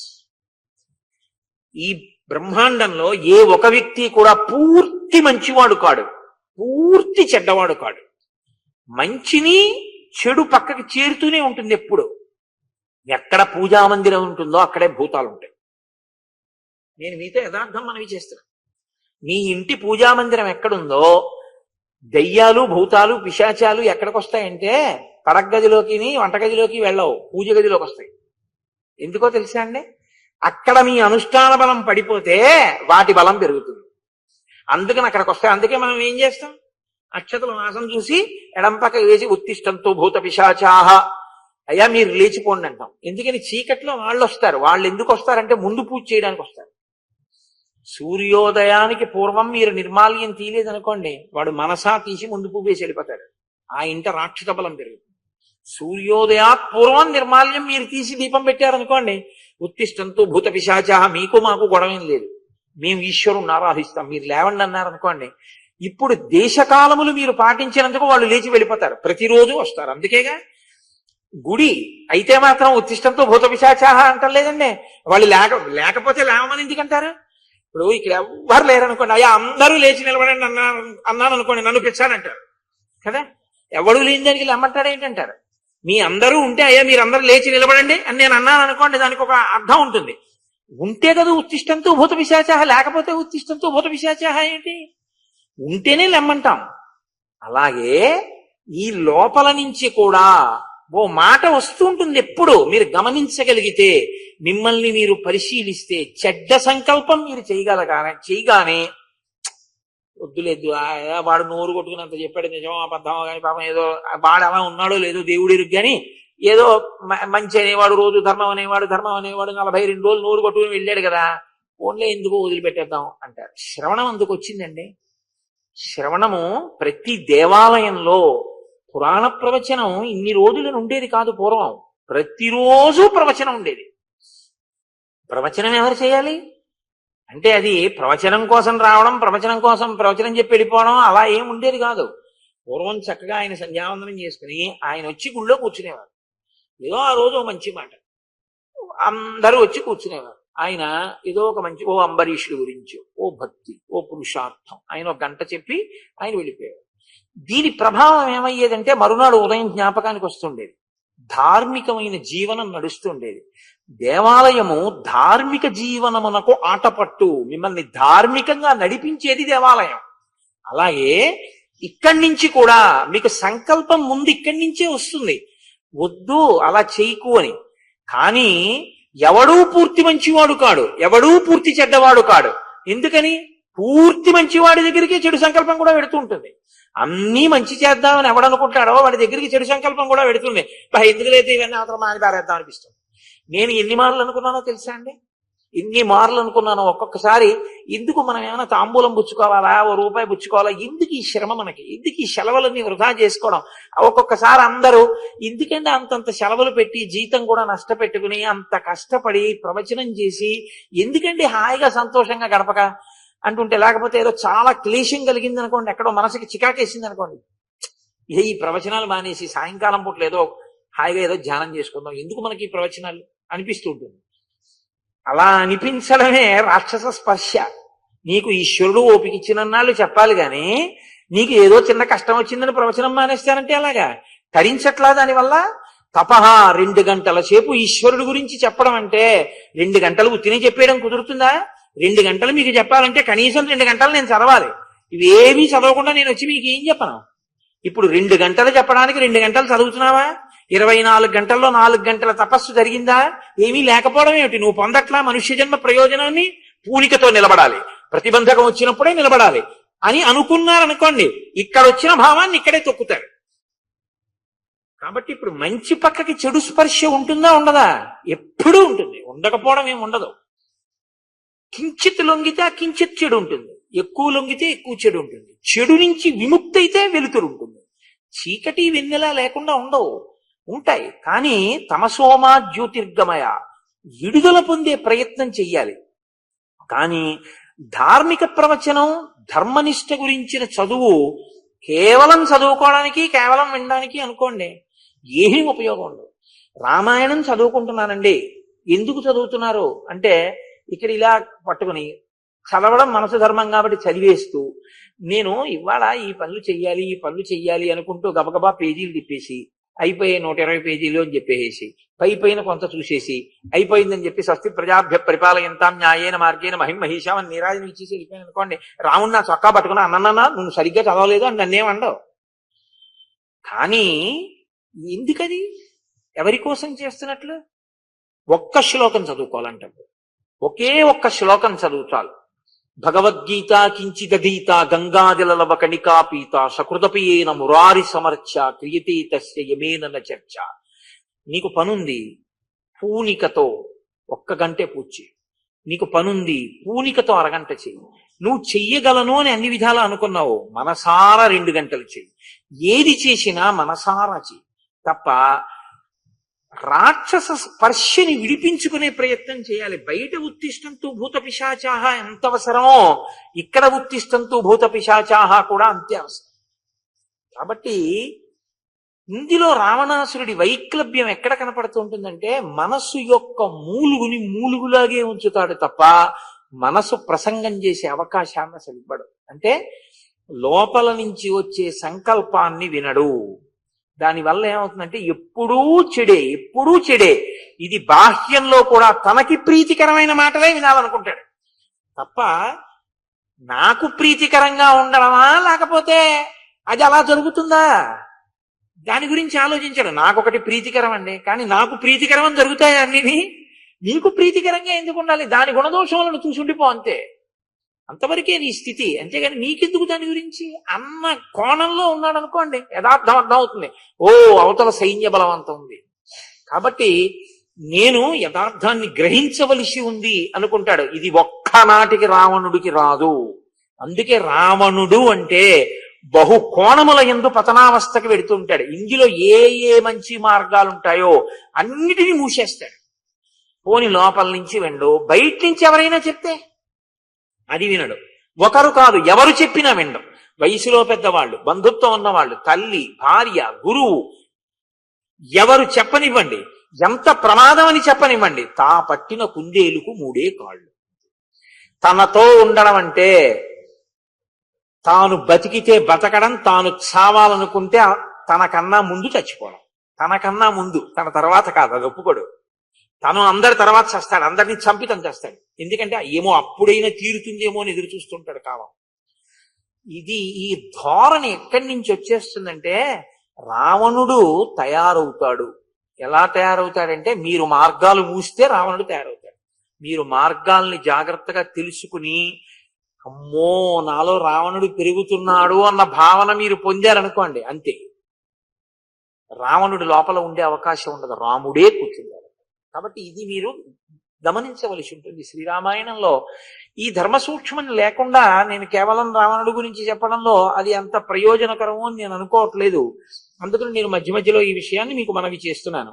కాబట్టి ఇప్పుడు అక్కడ ఉన్నటువంటి ఆ శుకసారణులిద్దరినీ కూడా కోపగించి పంపించేశాడు. శార్దూలుడు అనబడేటటువంటి ఒక గూఢచారిని తీసుకొచ్చారు అక్కడున్న అమాత్యులు. వాళ్ళని పిలిచి, నీవు కొంతమంది గూఢచారులతో కలిసి వానర బలంలో ప్రవేశించి, వాళ్ళ బలం ఎటువంటిదో, వాళ్ళు ఎంత గొప్ప స్థితిలో ఉన్నారో, వాళ్ళు ఏ వ్యూహంతో ఉన్నారో నువ్వు కనిపెట్టిరా అంటే, మళ్ళీ తిరిగి వచ్చి వాళ్ళు రామబలం చాలా గొప్పదన్నారు అనుకోండి, మళ్ళీ వెంటనే ఏం చెప్తాడో తెలుసా అండి, నేను దేవేంద్రుడిని గెలిచాను, నేను యముణ్ణి గెలిచాను, నేను యక్షుల్ని గెలిచాను, నేను గంధర్వుల్ని గెలిచాను, ఈ నరుడు నాకు ఒక లెక్క, ఈ వానరములు ఒక లెక్క అంటాడు. మరి అలాంటప్పుడు కనుక్రమని ఎందుకన్నావు? అని అనకూడదు ఎదురుగున్నవాళ్ళు. ఎందుకంటే అలా అనే సాహసం చేయరు. ఎందుకంటే కామం పక్కన క్రోధం ఉంటుంది, చంపేయండి వీళ్ళనంటాడు. యుక్తాయుక్త విచక్షణ ఉండదు.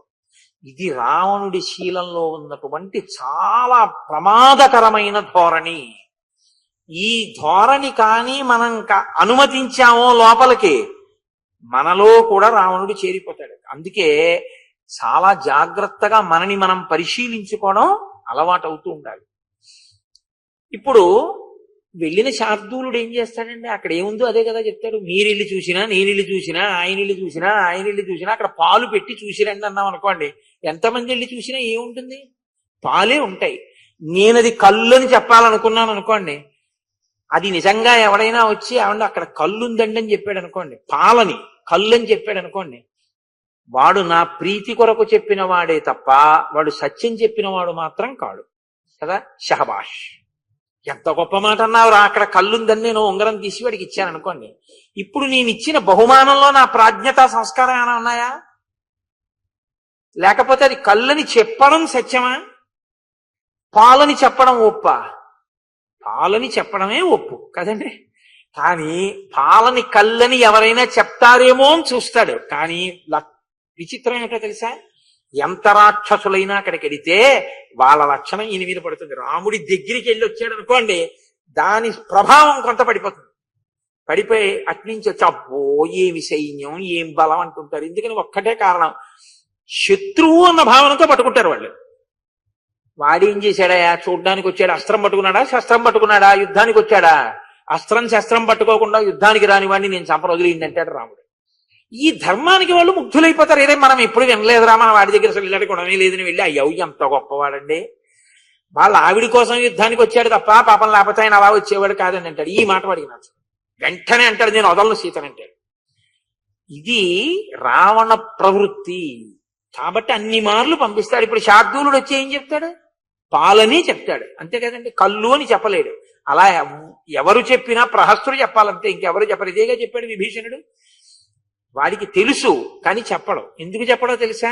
నీ వలన ప్రాపకం కావాలి వాడికి. అందుకని నీకేది ఇష్టమో చెప్తాడు తప్ప నీకు ప్రమాదకరమైన సత్యమును ప్రహస్తుడు చెప్పడు. అందుకే మాట్లాడితే రావణుడు ఎవరి పేరు ఎత్తుతాడో తెలుసా అండి? ప్రహస్తుడి పేరు ఎత్తుతాడు. మీరు చూడండి, లోకంలో ఒక లక్షణం ఉంటుంది. నేను చెప్పిన మాట ఎప్పుడు వింటారు అన్న ఆలోచన నాకు ఉందనుకోండి, ప్రీతి జనిస్తుంది అక్కడ. నేను చెప్పింది ఏదో చేస్తాడు ఆయన. కాబట్టి ఇప్పుడు నేను ఎవరి వైపు మొగ్గుతానో తెలుసా అండి? ఆయన్ని కూడా రమ్మనండి, ఆయన్ని కూడా రమ్మనండి, ఆయన్ని కూడా రమ్మనండి అంటాను. నేను ఎడ్డేమంటే ఆయన తెడ్డేమంటాడు అనుకోండి, ప్రతిదానికి బాబా ఆయనకి ఏమైనా పని ఉంటే చూసుకోమనండి అంటారు కదండి. ప్రహస్తుడు అని ఎందుకంటాడో తెలుసా? రేయ్ అది కళ్ళేమో అన్నాడు అనుకోండి, ఆవు పాలైనా కళ్ళని ప్రభువు చెప్పాలనుకుంటున్నాడని గ్రహిస్తాడు. ప్రభు అది కళ్ళు అంటాడు, వీడు ఆభరణం ఇస్తాడు. అందుకని ప్రహస్తుడు అంటే ఇష్టం. అందుకే యథాలాపంగా అవసరం ఉన్నా లేకపోయినా ఎవరి పేరు వస్తుంటుందో తెలుసా అండి? ప్రహస్తుడి పేరు వస్తుంది. అంటే వీణ్ణి చంపేవాడు వాడే అని గుర్తు. వీణ్ణి అధర్మంలో బాగా నిలబెడుతున్నాడు అనమాట వాడు. కాబట్టి వాడి వల్ల వీడు చచ్చిపోతాడని గుర్తు. ఇంద్రజిత్ కాని, ప్రహస్తుడు కాని, అకంపనుడు కాని, వీళ్ళెవరు మాట్లాడినా, ఎన్నాళ్ళు మాట్లాడినా ఇదే మాట్లాడతారు తప్ప తప్పు అని మాట్లాడేవాడు ఎవడో ఉండడు. ఒకవేళ ఎవరైనా మాట్లాడినా వీడు వినడు. ఓ మారు చెప్పి వాళ్ళు ఏం చేస్తారంటే తలంచుకు వెళ్ళిపోయే వాళ్లే కానీ వీడి తల వంచగలిగిన వాడు ఉండడు. ఎందుకు ఉండడో తెలుసా అండి? వీడి తపోబలం. కాబట్టి వీడు వంచడు, వాళ్ళు వంచలేరు. కాబట్టి వాళ్ళు వంచలేని తల, వీడు వంచని తల ఉండడానికి వీల్లేదు. కాబట్టి తరిగేస్తాడు రామచంద్రమూర్తి. ఇంతే రామాయణం. ఇది మీరు పట్టుకోగలిగితే మనం ఎలా ఉండాలో మనకి తెలిసిపోతుంది. కాబట్టి ఇప్పుడు బాగా ఆలోచించాడు. నేను మీతో అన్నాను కదా, ఎప్పుడూ మళ్ళీ ఆది దగ్గరికి వెళ్ళిపోతుంది, కామం దగ్గరికి వెళ్ళిపోతుంది. రాముడు వచ్చేసాడు. యుద్ధం చేసి గెలవగలనన్న ధైర్యం పోతోంది. ఎందుకంటే అటు ధార్మిక నిష్ట ఉంది, సముద్రాన్ని దాటాడు. ఇంత వానర బలం ఉంది, సామాన్యులు కారు, యోధులు. కాబట్టి ఇప్పుడు ఎలా యుద్ధం? ఇప్పుడు రాముడు ఎందుకు వచ్చాడు యుద్ధానికి? సీతమ్మ కోసం వచ్చాడు. సీతమ్మ తనదైతే రాముడు వచ్చి ఉపయోగం లేదు, అప్రతిష్టపాలైపోతాడు. సీత లేని రాముడు ప్రాణం వదిలేస్తాడు, తన యుద్ధం చేయక్కర్లేదు. సీత తన పాంపు చేరదు. ఎందుకు చేరదు? మహాపతివ్రత. ఇప్పుడు సీత తన పాన్పు చేరాలంటే ఆయన వెర్రి ఆలోచన ఎలా ఉంటుందో తెలుసా అండి? రాముడు మరణిస్తే చేరుతుంది. రాముడి మీద మనసు ఉండిపోయింది. ఆ రాముడు లేకపోతే సీత నా పాన్పు చేరుతుంది. కాబట్టి రాముణ్ణి నేను చంపలేను, కానీ రాముడు చనిపోయాడని సీతని నమ్మిస్తే, వక్రమైన ఆలోచన దగ్గర నిలబడ్డం మొదలైంది అనుకోండి, అది చిలవల పొలవలవుతుంది.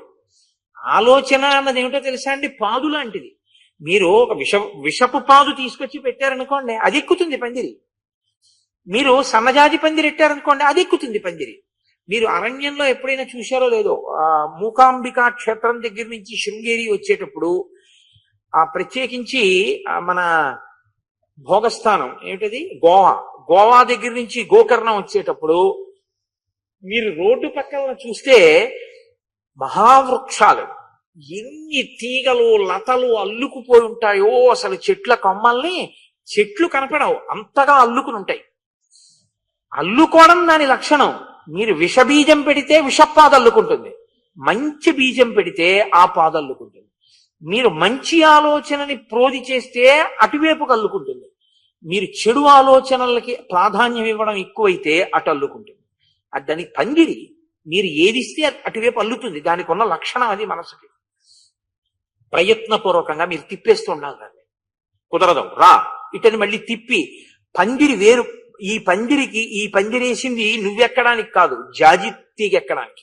రాముడి కోసం వేసిన పందిరి కానీ ఈ పనికి మాలిన వాటి కోసం కాదు. ఈ పందిరే లే ఇక్కడి నుంచి అని మళ్ళీ మీరు రాముడిని తీసుకొచ్చేస్తుండాలి అక్కడికి. దానికి మనసు ఆమోదించడానికి సిద్ధపడేటట్టుగా మీరు అభ్యాసం చేయించాలి దాని చేత. దానివల్ల కదండి అభ్యున్నతి కలుగుతుంది.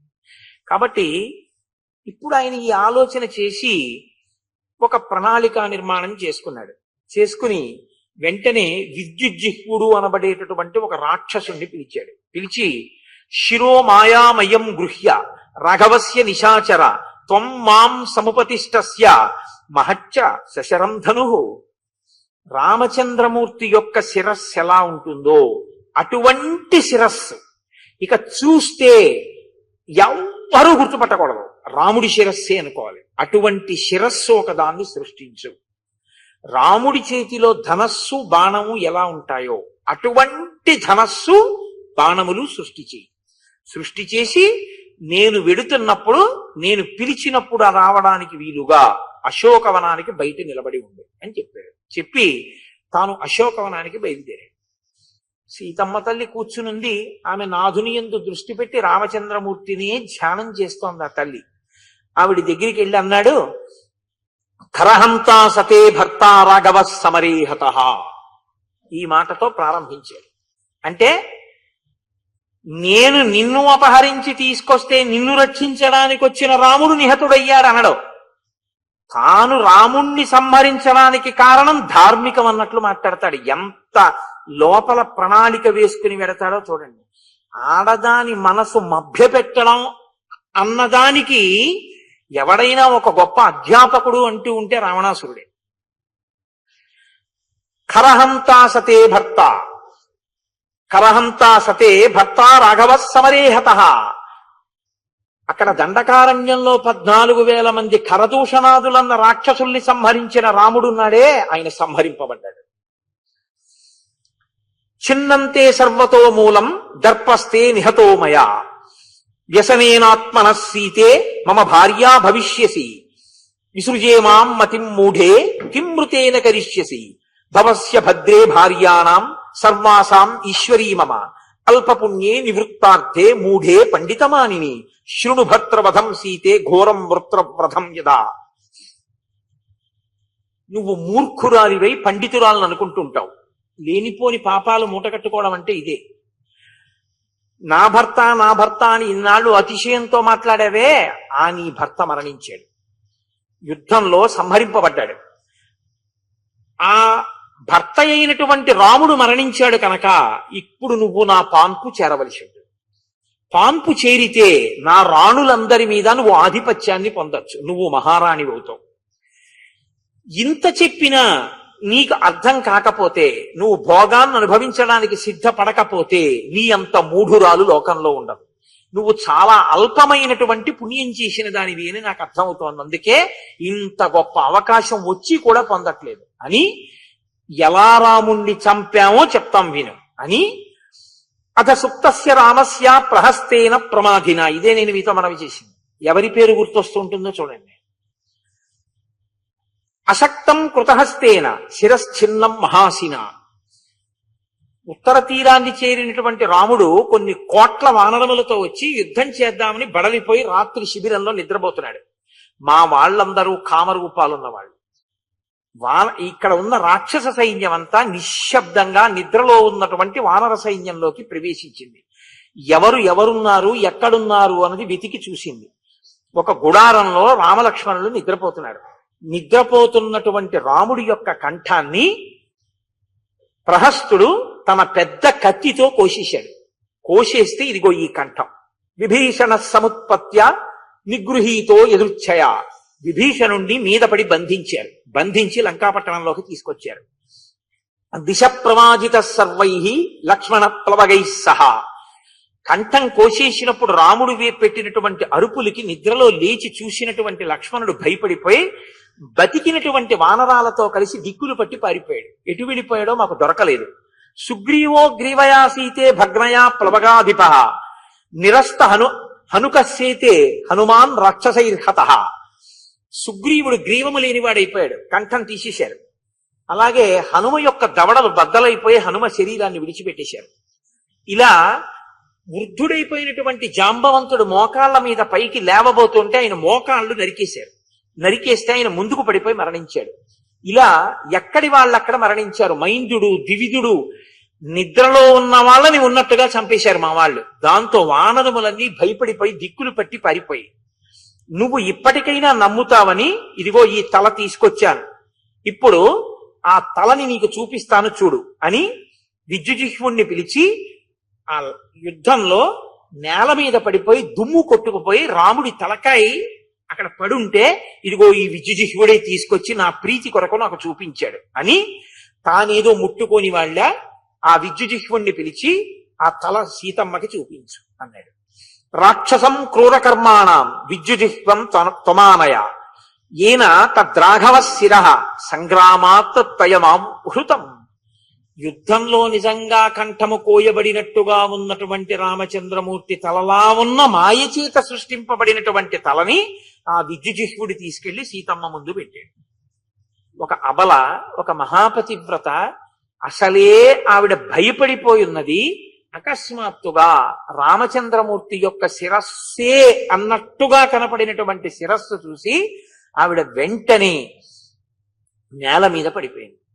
రావణాసురుడు రావణశ్చాపి చిక్షేప భాస్వరం కార్ముకం మహత్ త్రిషు లోకేషు విఖ్యాతం సీతాం ఇదమువాచ.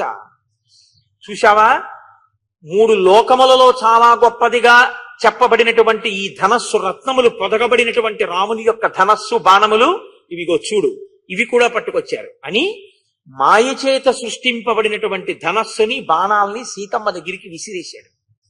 విసిరేసి ఆవిడ నేలపడి ఏడిచినటువంటి సర్గ నేను చెప్పలేను, దాన్ని చెప్పక్కర్లేదు కూడా, ఎవరైనా అర్థం చేసుకోగలరు. మహాపతివ్రత అటువంటి సీతమ్మ గురించి మహర్షి అన్నారు, ఏవ ముక్తాతు వైదేహి వేపమానా తపస్విని జగామ జగతీం బాల ఛిన్నాతు కదలీయథ.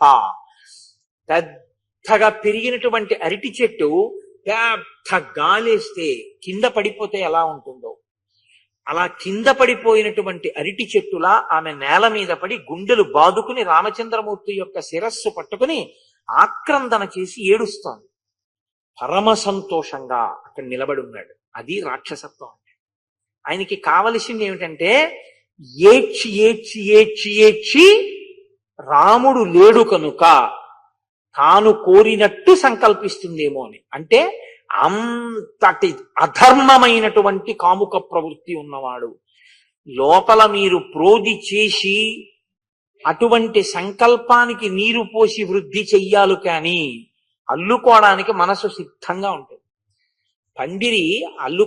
పందిరి ఎవరి కోసం వేశారో అనవసరం, అల్లుకోవడానికి విషపు తీగ కూడా సిద్ధంగా ఉంటుంది కదండి, ఛేదించవలసి ఉంటుంది ప్రయత్నపూర్వకంగా. కానీ నేను మీతో మనవి చేసింది ఇదే. సీతమ్మ తల్లి ఇంత ఖేద పడుతుండగా ఏమి జరిగి ఉండేదో తెలియదు. కానీ అకస్మాత్తుగా ఒక ఆశ్చర్యకరమైన విషయం జరిగింది.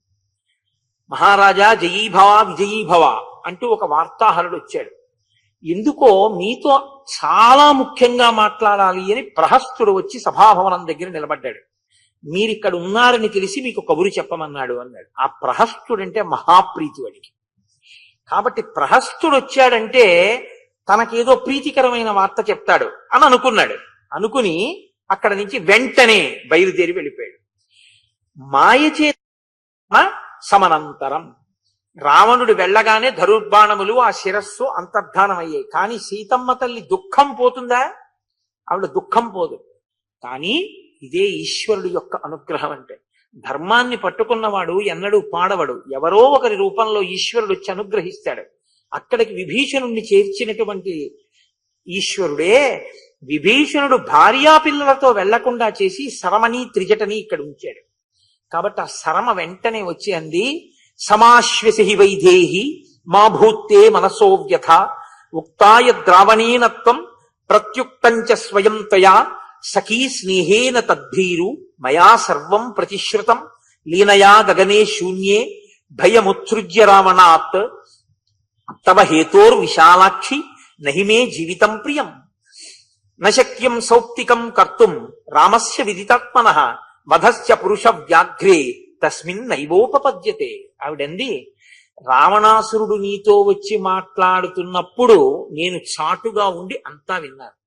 నాకు నీ యందు అపారమైనటువంటి స్నేహభావం ఉంది. కాబట్టి ఓ సఖీ, నేను నీతో నిజం చెప్తున్నాను. నేను చెప్తున్నటువంటి మాట నమ్మి విను.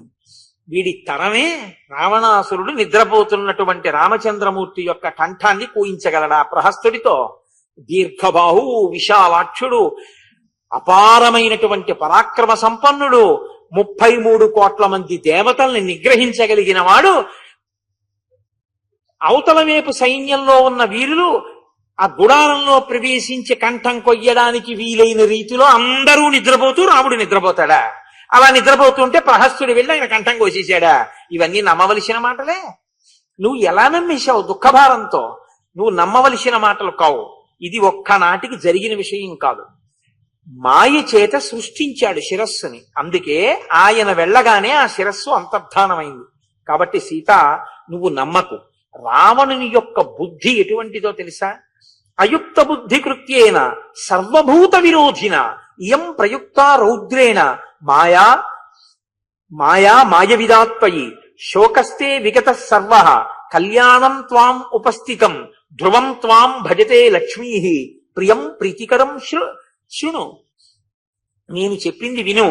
రావణాసురుడు సర్వభూతములతోటి విరోధం తెచ్చుకున్నవాడే. ఎందుకో తెలుసా? ఆయన బుద్ధి ఎప్పుడూ తను కోరుకున్నది అనుభవించాలని ఉంటుంది తప్ప ఇతరుల యొక్క శోకం గురించి, ఇతరుల యొక్క బాధ గురించి అతను ఆలోచించాడు. కాబట్టే ఇన్ని రకాల మాయలు పన్ని తను ఏది కోరుకున్నాడో అది జరిగిపోవాలని తొందరపడుతున్నాడు. కాబట్టి ఆయనని నమ్మవద్దు. నీకు ఈ శోకము ఎంతో కాలం ఉండదు. రాముడు ఈ లంకాపట్టణాన్నంతటిని నశింపచేస్తాడు, నిన్ను చేపడతాడు, నీకు పట్టాభిషేకం అవుతుంది, ఎంతో సంతోషంగా ఉంటావు. నా మాట నమ్ము. నువ్వు హాయిగా, ఆనందంగా, సంతోషంగా ఉండాలి అంటే, నీకు రక్షణ కలగాలి అంటే, అవతల రాముడు కూడా రక్షింపబడాలి అంటే, నీవు ఇలా బెంగ పెట్టుకొని బాధపడుతూ కూర్చోవడం కాదు. ఈశ్వరుని యొక్క అనుగ్రహాన్ని ప్రోధి చేయి బాగా. ఎప్పుడెప్పుడు కష్టం వచ్చిందో అప్పుడే ఈశ్వరానుగ్రహాన్ని బాగా సంపాదించుకోవాలి. ఈశ్వరానుగ్రహాన్ని బాగా సంపాదించుకోవాలంటే ఇంత కష్టంలో మనసు ఈశ్వరుడి మీద నిలబడదేమో అని అనుకోక్కర్లేదు. ఈశ్వరుడు ఈ కంటికి కనపడేటట్టుగా ఆకాశంలో ప్రకాశిస్తున్నాడు సూర్యనారాయణమూర్తి. నువ్వు ఆయన్ని ఉపాసన చెయ్యి, సూర్యోపాసన చెయ్యండి. రామాయణంలో అత్యద్భుతమైన విషయం ఏమిటో తెలుసా అండి? రావణ సంహారము కొరకు సీతమ్మ తల్లి సూర్యోపాసనే చేసింది. రామచంద్రమూర్తి ఆఖరణ సూర్యోపాసనే చేసింది. అగస్త్య మహర్షి వచ్చి ఆదిత్య హృదయం చెప్తే ఆయన ఉపాసన చేశారు. సీతమ్మ తల్లి కూడా శరమ చెప్పిందని సూర్యోపాసన చేసింది.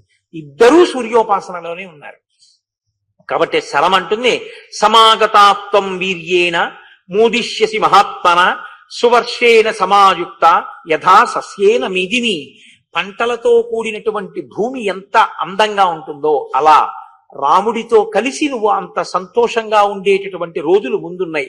నువ్వు ఈలోగా ఆ కార్యము సిద్ధింపబడే లోపల గిరివరమభితో సువర్తమానో హైవ మండలమాశు యక్కరోతి తమిహ శరణమభ్యుపై దేవం దివసకరం ప్రభవో హ్యయం ప్రజానాం.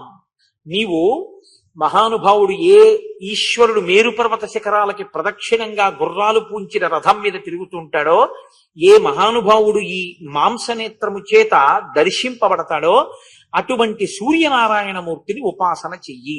ఆయన అనుగ్రహము కలిగితే నీకు సమస్తమైనటువంటి శాంతి, నీకు ఈశ్వరుడి యొక్క రక్షణ కలుగుతాయి. కాబట్టి నీవు ఆ పని చెయ్యవలసింది అని చెప్పి సరేనంది.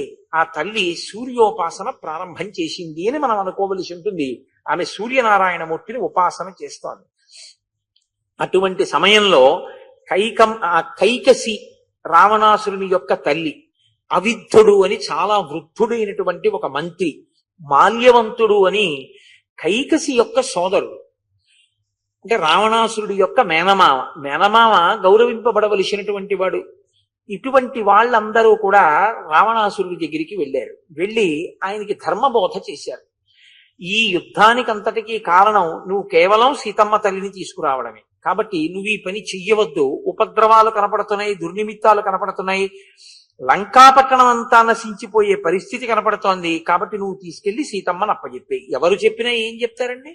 ఇదే చెప్తారు. చెప్పేవాళ్ళు మారతారు. ఒకరికన్నా ఒకరు చెప్తే వింటాడేమో అనుకుని విభీషణుడు చెప్తే వినలేదు, మాల్యవంతుడు వచ్చాడు, అవిద్ధుడు వచ్చాడు, కైకసి వచ్చింది. అంటే తల్లి, మేనమామ, సోదరుడు, మంత్రులు అందరూ ఒక్కొక్కళ్ళు చెప్పే వాళ్ళ జాబితా తరిగిపోతోంది. ఆయన మౌఢ్యం పెరిగిపోతోంది.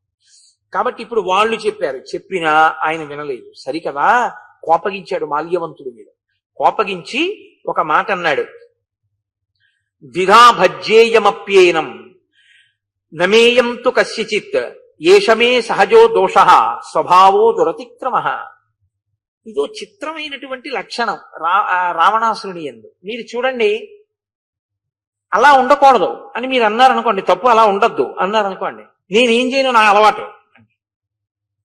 అలవాటేంటి? మార్చుకోమనే చెప్తున్నది. బుద్ధి ఈశ్వరుడు ఎందుకు ఇచ్చాడంటే నీకు ఏ దుర్గుణం ఉందో దాన్ని నువ్వు మార్చుకోవడానికే బుద్ధినిచ్చాడు. అది మార్చుకోమనే నేను చెప్తున్నాను అని మీరు అన్నారనుకోండి, నేను అదే మార్చుకోలేనని చెప్తున్నానంటాడు.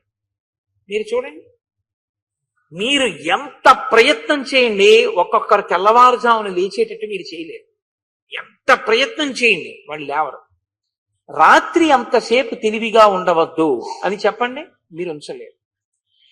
నువ్వు ఈ బలహీనతని అతిక్రమించు, నీలో బలం ఉంది, ప్రోధి చేసుకో, మీరు ఎంత చెప్పండి, వాళ్ళు ఏ మాట అడ్డు పెట్టి తప్పుకుంటారో తెలుసా అండి?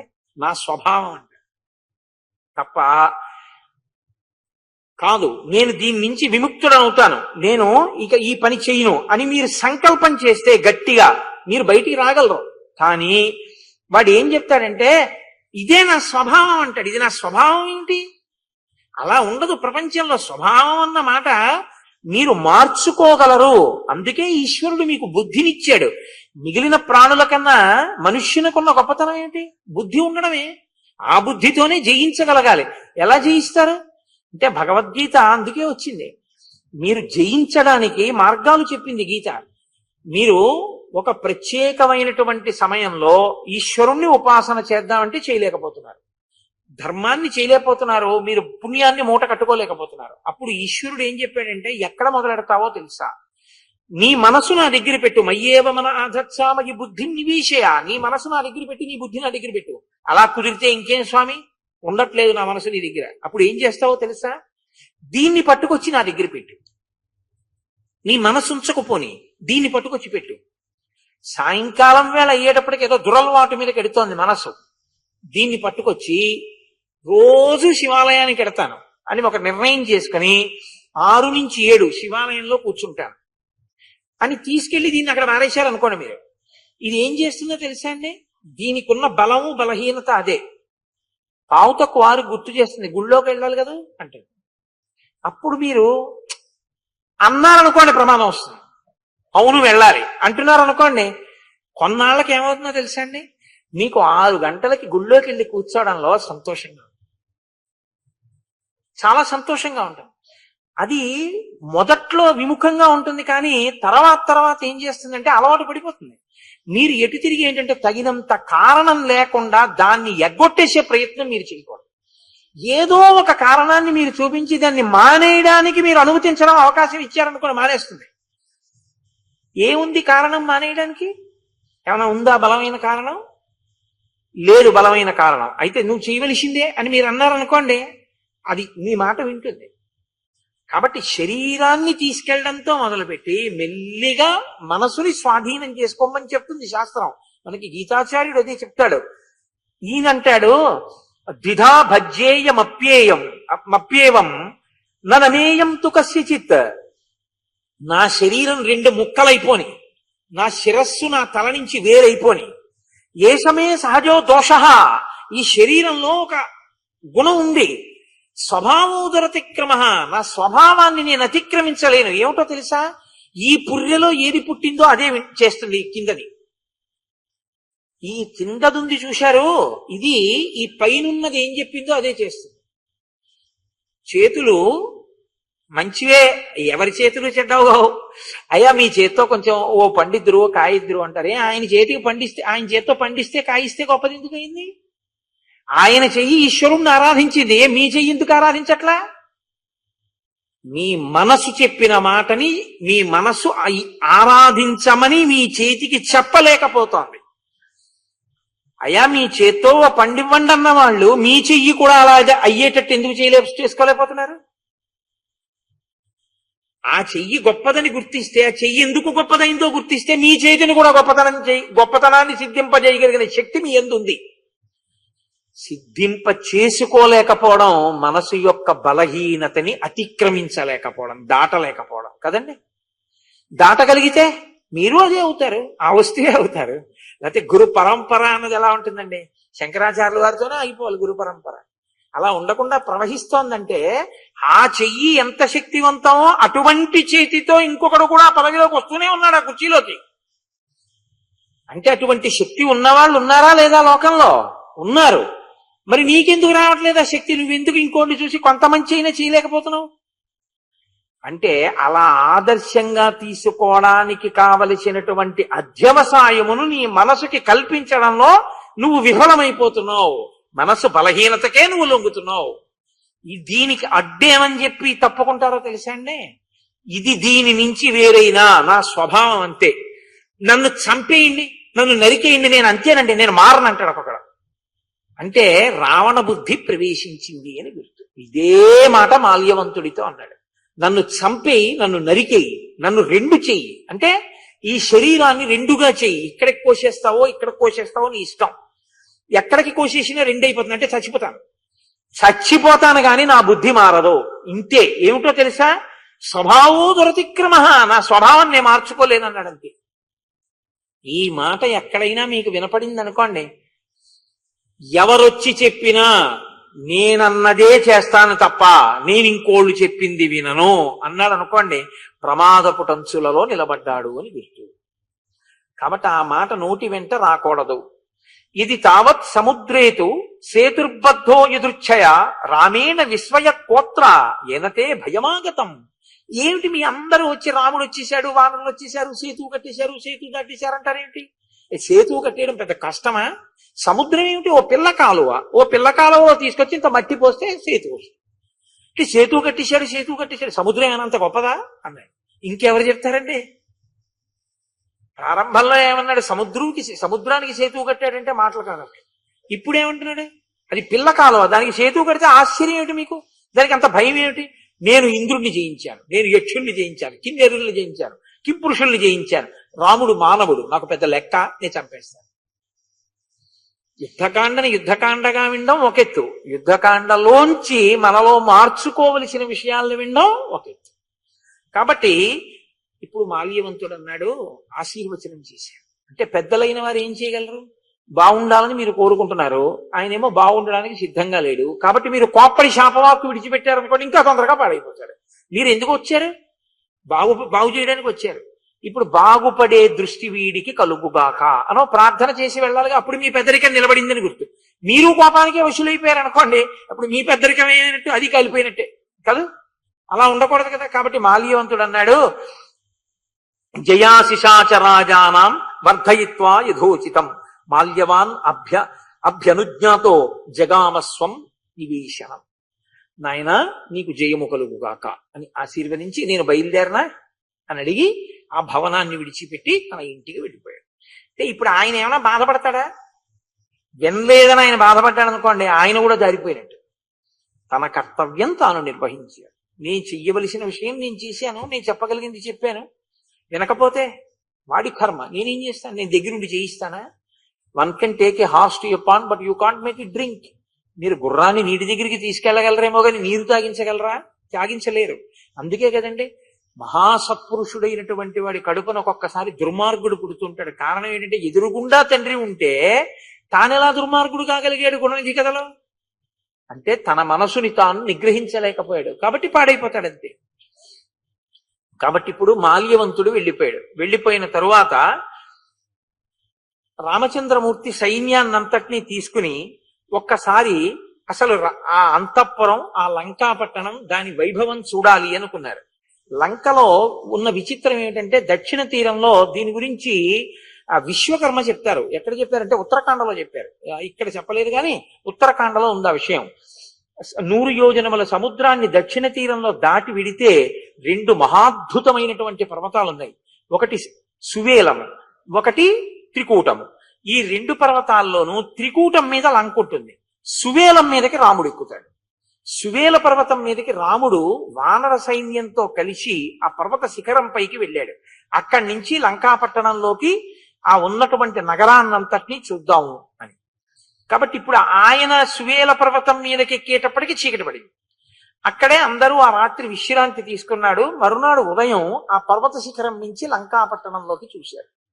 చూసేటప్పటికి రావణాసురుడు నివసించేటటువంటి ప్రాసాదం కనపడింది. ఆ ప్రాసాదంలో తస్యాం గోపుర శృంగస్థం రాక్షసేంద్రం దురాసదం శ్వేత చామర పర్యంతం విజయ ఛత్రశోభితం రక్తచందన సంలిప్తం రత్నాభరణ భూషితం నీలజీమూత సంకాశం హేమ సంఛాదితాంబరం ఐరావత విషాణాగ్రై ఉత్కృష్ట క్షిణవక్షసం శశలోహిత రాగేణ సంవీతం రక్తవాసస సంధ్యా తపేన సంవీతం మేఘరాశి మివాంబరే.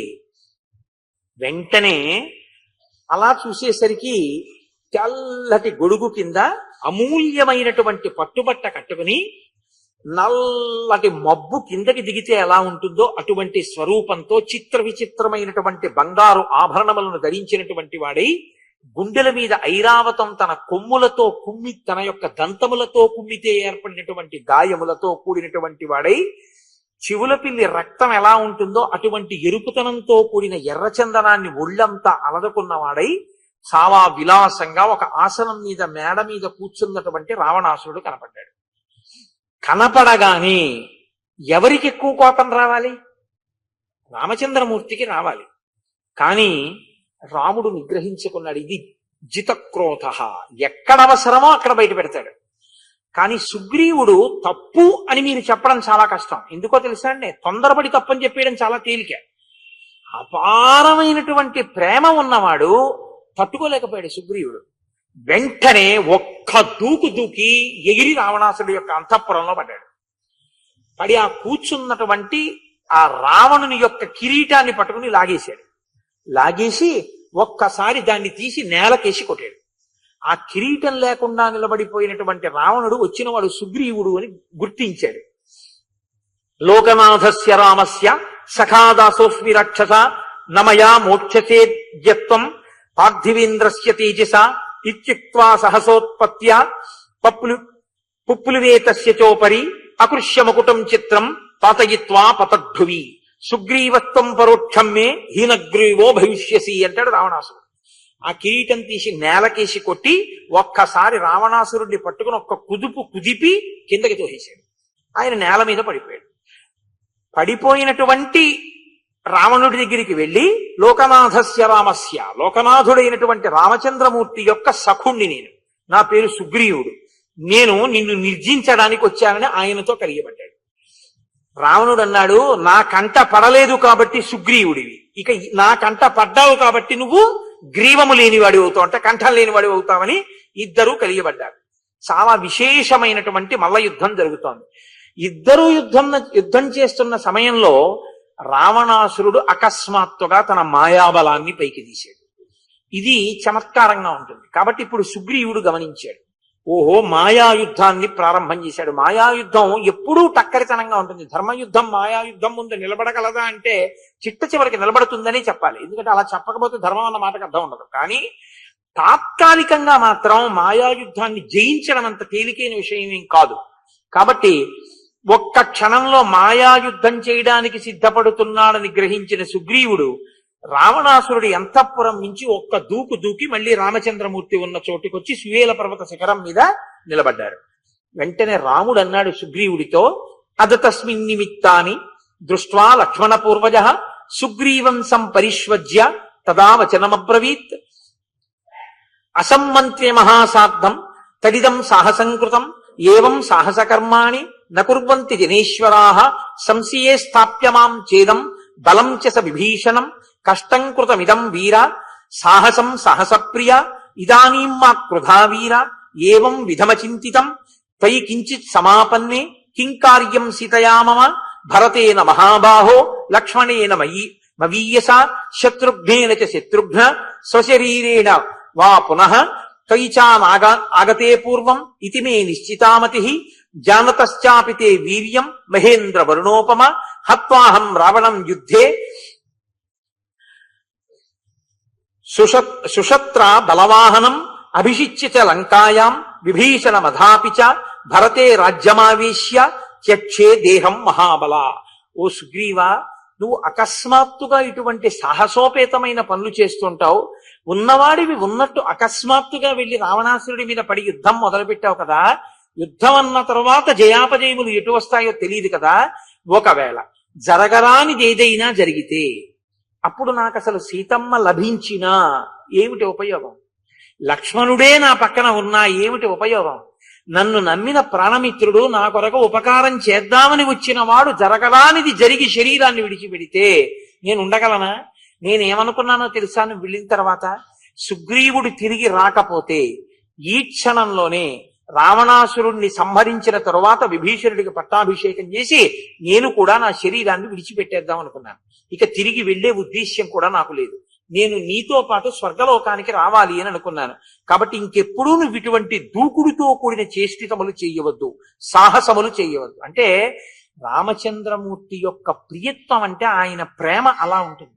ఒక్కసారి మీరు రాముణ్ణి నమ్మి ఒక్కసారి మీరు రామ కింకరుడయ్యారనుకోండి, అంతే.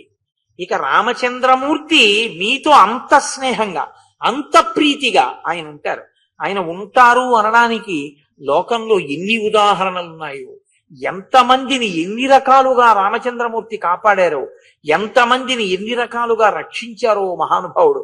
కాబట్టి సుగ్రీవుడు అన్నాడు, తవ భార్యాపహర్తారం దృష్ట్వా రాఘవ రావణం వర్షయామి కథం వీర జానన్ పౌరుషమాత్మనః. ఈ దుర్మార్గుడే నీ భార్యని అపహరించిన వాడన్న భావన నాలో కలగగానే ఇది స్నేహప్రియత్వం. ఎంత ప్రేమో చూడండి ఆ సుగ్రీవుడికి. నీ భార్యను అపహరించినటువంటి దుర్మార్గుడు వీడే అన్న ఆలోచన కలిగిన ఉత్తర క్షణంలో నేనిక నన్ను నేను నిగ్రహించుకోలేకపోయాను.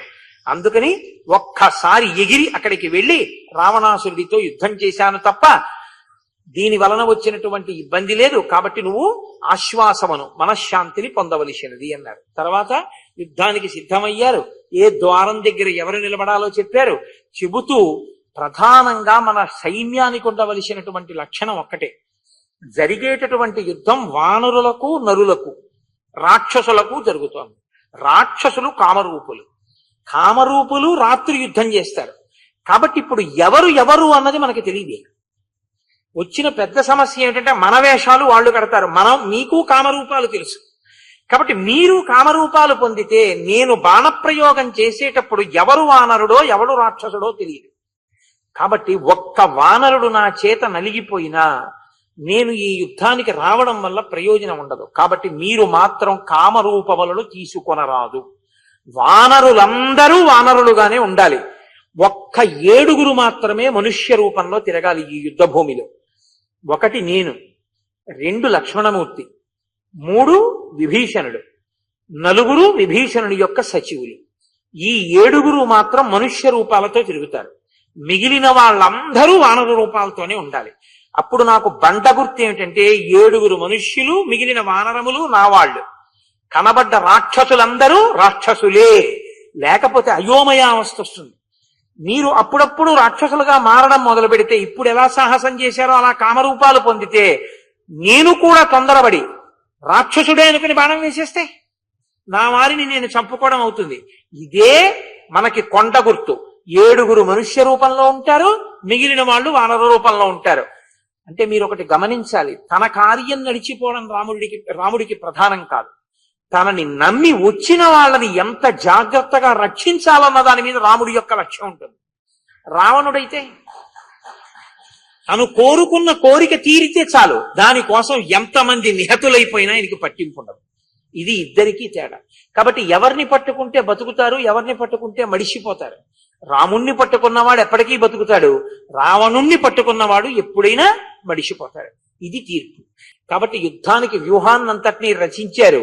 రచించిన తర్వాత వాళ్ళందరూ వెంటనే చెట్లు పీకేశారు, పర్వత శిఖరాలు పీకేశారు, శిలలు పట్టుకొచ్చేశారు. వాళ్ళందరూ ఇంకా రామచంద్రమూర్తి అనడమే తరువాయి వెళ్ళి ఆ ప్రాకారముల మీద పడిపోవడానికి సిద్ధంగా ఉన్నారు. అటువంటి సమయంలో రాముడు పరమధర్మాత్ముడు. ఆయన అన్నాడు, ఎప్పుడూ యుద్ధాన్ని యుద్ధంగా ప్రారంభించకూడదు.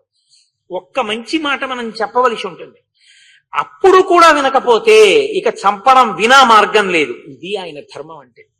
ఇప్పుడు మీరు రామావతారానికి ఉన్నటువంటి గొప్పతనాన్ని ఏది గుర్తించవలసి ఉంటుందంటే, ఎన్ని తప్పులు చేశాడన్నది రాముడు చూడడు, మారగలవా ఇది చూస్తాడు. ఈ క్షణం వరకు నా జీవితంలో నేను ఎన్ని మహాపాపములు చేశాను చూడడానికి సిద్ధంగా రాముడు లేడు. త్రికరణ శుద్ధిగా నువ్వు రాముడి ముందు నేల మీద పడి పాహిరామ ప్రభో అనగలవా? నువ్వు అలా అనగలిగితే స్వీకరించడానికి రాముడు సిద్ధంగా ఉన్నాడు. శ్రీరామాయణం ఈ జాతికి పెట్టిన పెద్ద భిక్ష, పెద్ద ఓదార్పు వాక్కు ఇది. ఎందుకంటే తప్పు చెయ్యని వాడెవడు లేడు. కానీ ఇక చెయ్యను, చేసినవి మన్నింపబడుగాక. రామ, నా తప్పులు నీకు తెలుసు, మన్నించు అని పడగలవా? పడితే రామచంద్రమూర్తి నిన్ను స్వీకరించడానికి సిద్ధంగా ఉన్నారు. నువ్వు అలా లేకపోతే నువ్వు రావణుడితో సమానం. నిన్ను రక్షించగలిగిన వారు లేరు. అంతే తేడా. ఇది పట్టుకోగలిగితే రామాయణం యొక్క ప్రయోజనం సిద్ధిస్తుంది. ఇది పట్టుకోలేకపోతే శ్రీరామాయణం చెప్పినా మారకపోవడం, శ్రీరామాయణం చదివినా మారకపోవడం, ఎంతమంది మాటలు విన్నా మారనటువంటి రావణుని యొక్క పూనికలాగే ఉంటుంది. కాబట్టి ఇప్పుడు ఆయన పిలిచన్నారు, నేను ఏ సీతమ్మ తల్లి కోసం యుద్ధానికి బయలుదేరి లంకాపట్టణానికి వచ్చానో ఆ లంకాపట్టణాన్ని నశింప చెయ్యకుండా ఉండను. సీతమ్మని తీసుకొచ్చి నాకు సమర్పించాడా కృతకృత్యుడవుతాడు. అలా సమర్పించలేదా ఈ లంకాపట్టణాన్ని నశింపచేసి రాక్షస సహితంగా రావణుణ్ణి నిర్మూలిస్తానన్నానని వెళ్ళి చెప్పిరా అని అంగదుణ్ణి పంపించారు. సభామంటపంలో కూర్చున్నటువంటి రావణుని యొక్క సభలోకి అంగదుడు ప్రవేశించాడు. ప్రవేశించి, దూతోహం కోసలేంద్రస్య రామస్యాక్లిష్టకర్మణ వాలిపుత్రోంగదో నామ ఎదితే శ్రోత్రమాగత. నేను వాలి యొక్క పుత్రుణ్ణి, నన్ను అంగదుడు అంటారు. దూతోహం కోసలేంద్రస్య, నేను కోసలేంద్రుడైనటువంటి రామచంద్రమూర్తి యొక్క దూతని. అక్లిష్టకర్మణ, హేళగా ఎటువంటి పనైనా చెయ్యగలిగినటువంటి మహానుభావుడు మా రామచంద్రమూర్తి. నీకు 4 మంచి మాటలు చెప్పమని పంపారు, కాబట్టి చెప్తాను విను. అహత్వాం రాఘవో రామ కౌసల్యానందవర్ధన నిష్పత్య ప్రతియుద్ధస్వ నృశంస పురుషోభవ హంతాస్మిత్వాం సహామాత్యాం సపుత్ర జ్ఞాతి బాంధవం నిరుద్విగ్నాస్త్రయో లోక భవిష్యంతి హతే త్వయి దేవదానవ యక్షాణాం గంధర్వోరగ రక్షసాం శత్రుం అద్యోద్ధరిష్యామి త్వాం ఋషీణాంచ కంటకం విభీషణస్య చైశ్వర్యం భవిష్యతి హతే త్వయి నచేత్ సత్కృత్య వైదేహీం ప్రణిపత్య ప్రదాస్యసి ఇత్యేవం పరుషం వాక్యం బ్రువాణే హరిపుంగవే అమర్ష వశమాపన్నో నిశాచర గణేశ్వర. నీ యొక్క బంధు పుత్ర మిత్ర పరివారంగా లంకాపట్టణంతో సహా నశింపజేయడానికి రామచంద్రమూర్తి సైన్యంతో యుద్ధానికి సిద్ధంగా ఉన్నారు. నీతో ఒక్క మాట చెప్పమని చెప్పారు. ఇప్పటికైనా నీ తప్పు తెలుసుకుని సీతమ్మని రామచంద్రమూర్తికి అప్పచెప్తే నిన్ను క్షమించి వెళ్ళిపోవడానికి రాముడు సిద్ధంగా ఉన్నాడు. కాబట్టి సీతమ్మని అప్పచెప్తావో లంకతో సైన్యంతో కుటుంబంతో నశించిపోతావో తేల్చుకోవలసిన సమయం ఆసన్నమైంది. కాబట్టి రావణ, నీకు ఈ మంచి మాటలు చెప్పడానికి వచ్చాను, వాలిపుత్రుణ్ణి అంగదుణ్ణి అని చెప్పారు. వెంటనే రావణుడు అన్నాడు, ఈ వానరాన్ని పట్టి బంధించి సంహరించండి అన్నాడు. ఇదే రాముడైతే. అందుకే మహర్షి పక్క పక్కనే చూపిస్తుంటారు.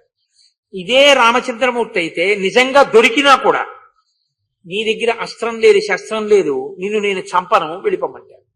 రావణుడైతే పట్టి చంపేయమన్నాడు. అప్పుడైతే తప్పని చెప్పడానికి విభీషణుడు ఉన్నాడు, ఇప్పుడు చెప్పడానికి ఆ విభీషణుడు కూడా లేడు.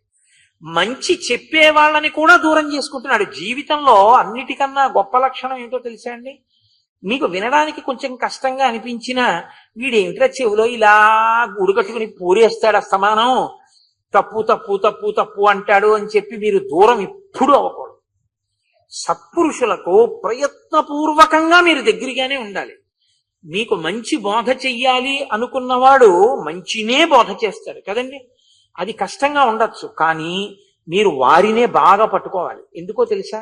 ఆయన దూరం అయిపోయాడు అనుకోండి, ఇప్పుడు పెద్ద ప్రమాదం ఎక్కడొస్తుందంటే మీకు మంచి చెప్పేవాడు ఉండడు. మంచి చెప్పేవాడు ఉండడు కాబట్టి చెడు వైపుకి వెళ్ళి తొందరగా నశిస్తాడు. తొందరగా నశించిన తరువాత తిరియక్కుల్లోకి ఎడతాడు. తిరియక్కుల్లోకి వెళ్ళిన తర్వాత మళ్ళీ వినగలిగినటువంటి ప్రజ్ఞ ఉన్న మనుష్య జన్మలోకి రావడానికి కొన్ని కోట్ల జన్మలు ఎత్తాలి. ఇన్ని కోట్ల జన్మలు ఎత్తితే ఏమిటంటే ఇబ్బంది అని మీరు నన్ను అడగచ్చు. సహజంగా చచ్చిపోయే అవకాశం ఉండదు. అది పెద్ద బాధ. మనుష్య జన్మకి వరం ఏమిటంటే ఆఖరి ఊపిరి తనంత తాను వదిలిపెట్టేంత వరకు ఎవరు ముక్కు మూసి చంపేరు. కానీ మిగిలినటువంటి జీవుల్లో ఏమిటో తెలుసా అండి?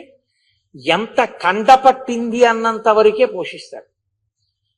మేకని గడ్డి పెట్టి పోషిస్తున్నాడు అనుకోండి, మీరు చూశారో లేదో, ఆ ముందరి కాళ్ళ రెండిటి మధ్యలో ఉన్న కంఠం దగ్గర నొక్కి చూస్తూ ఉంటారు ఇది ఎంత కండపట్టింది అని.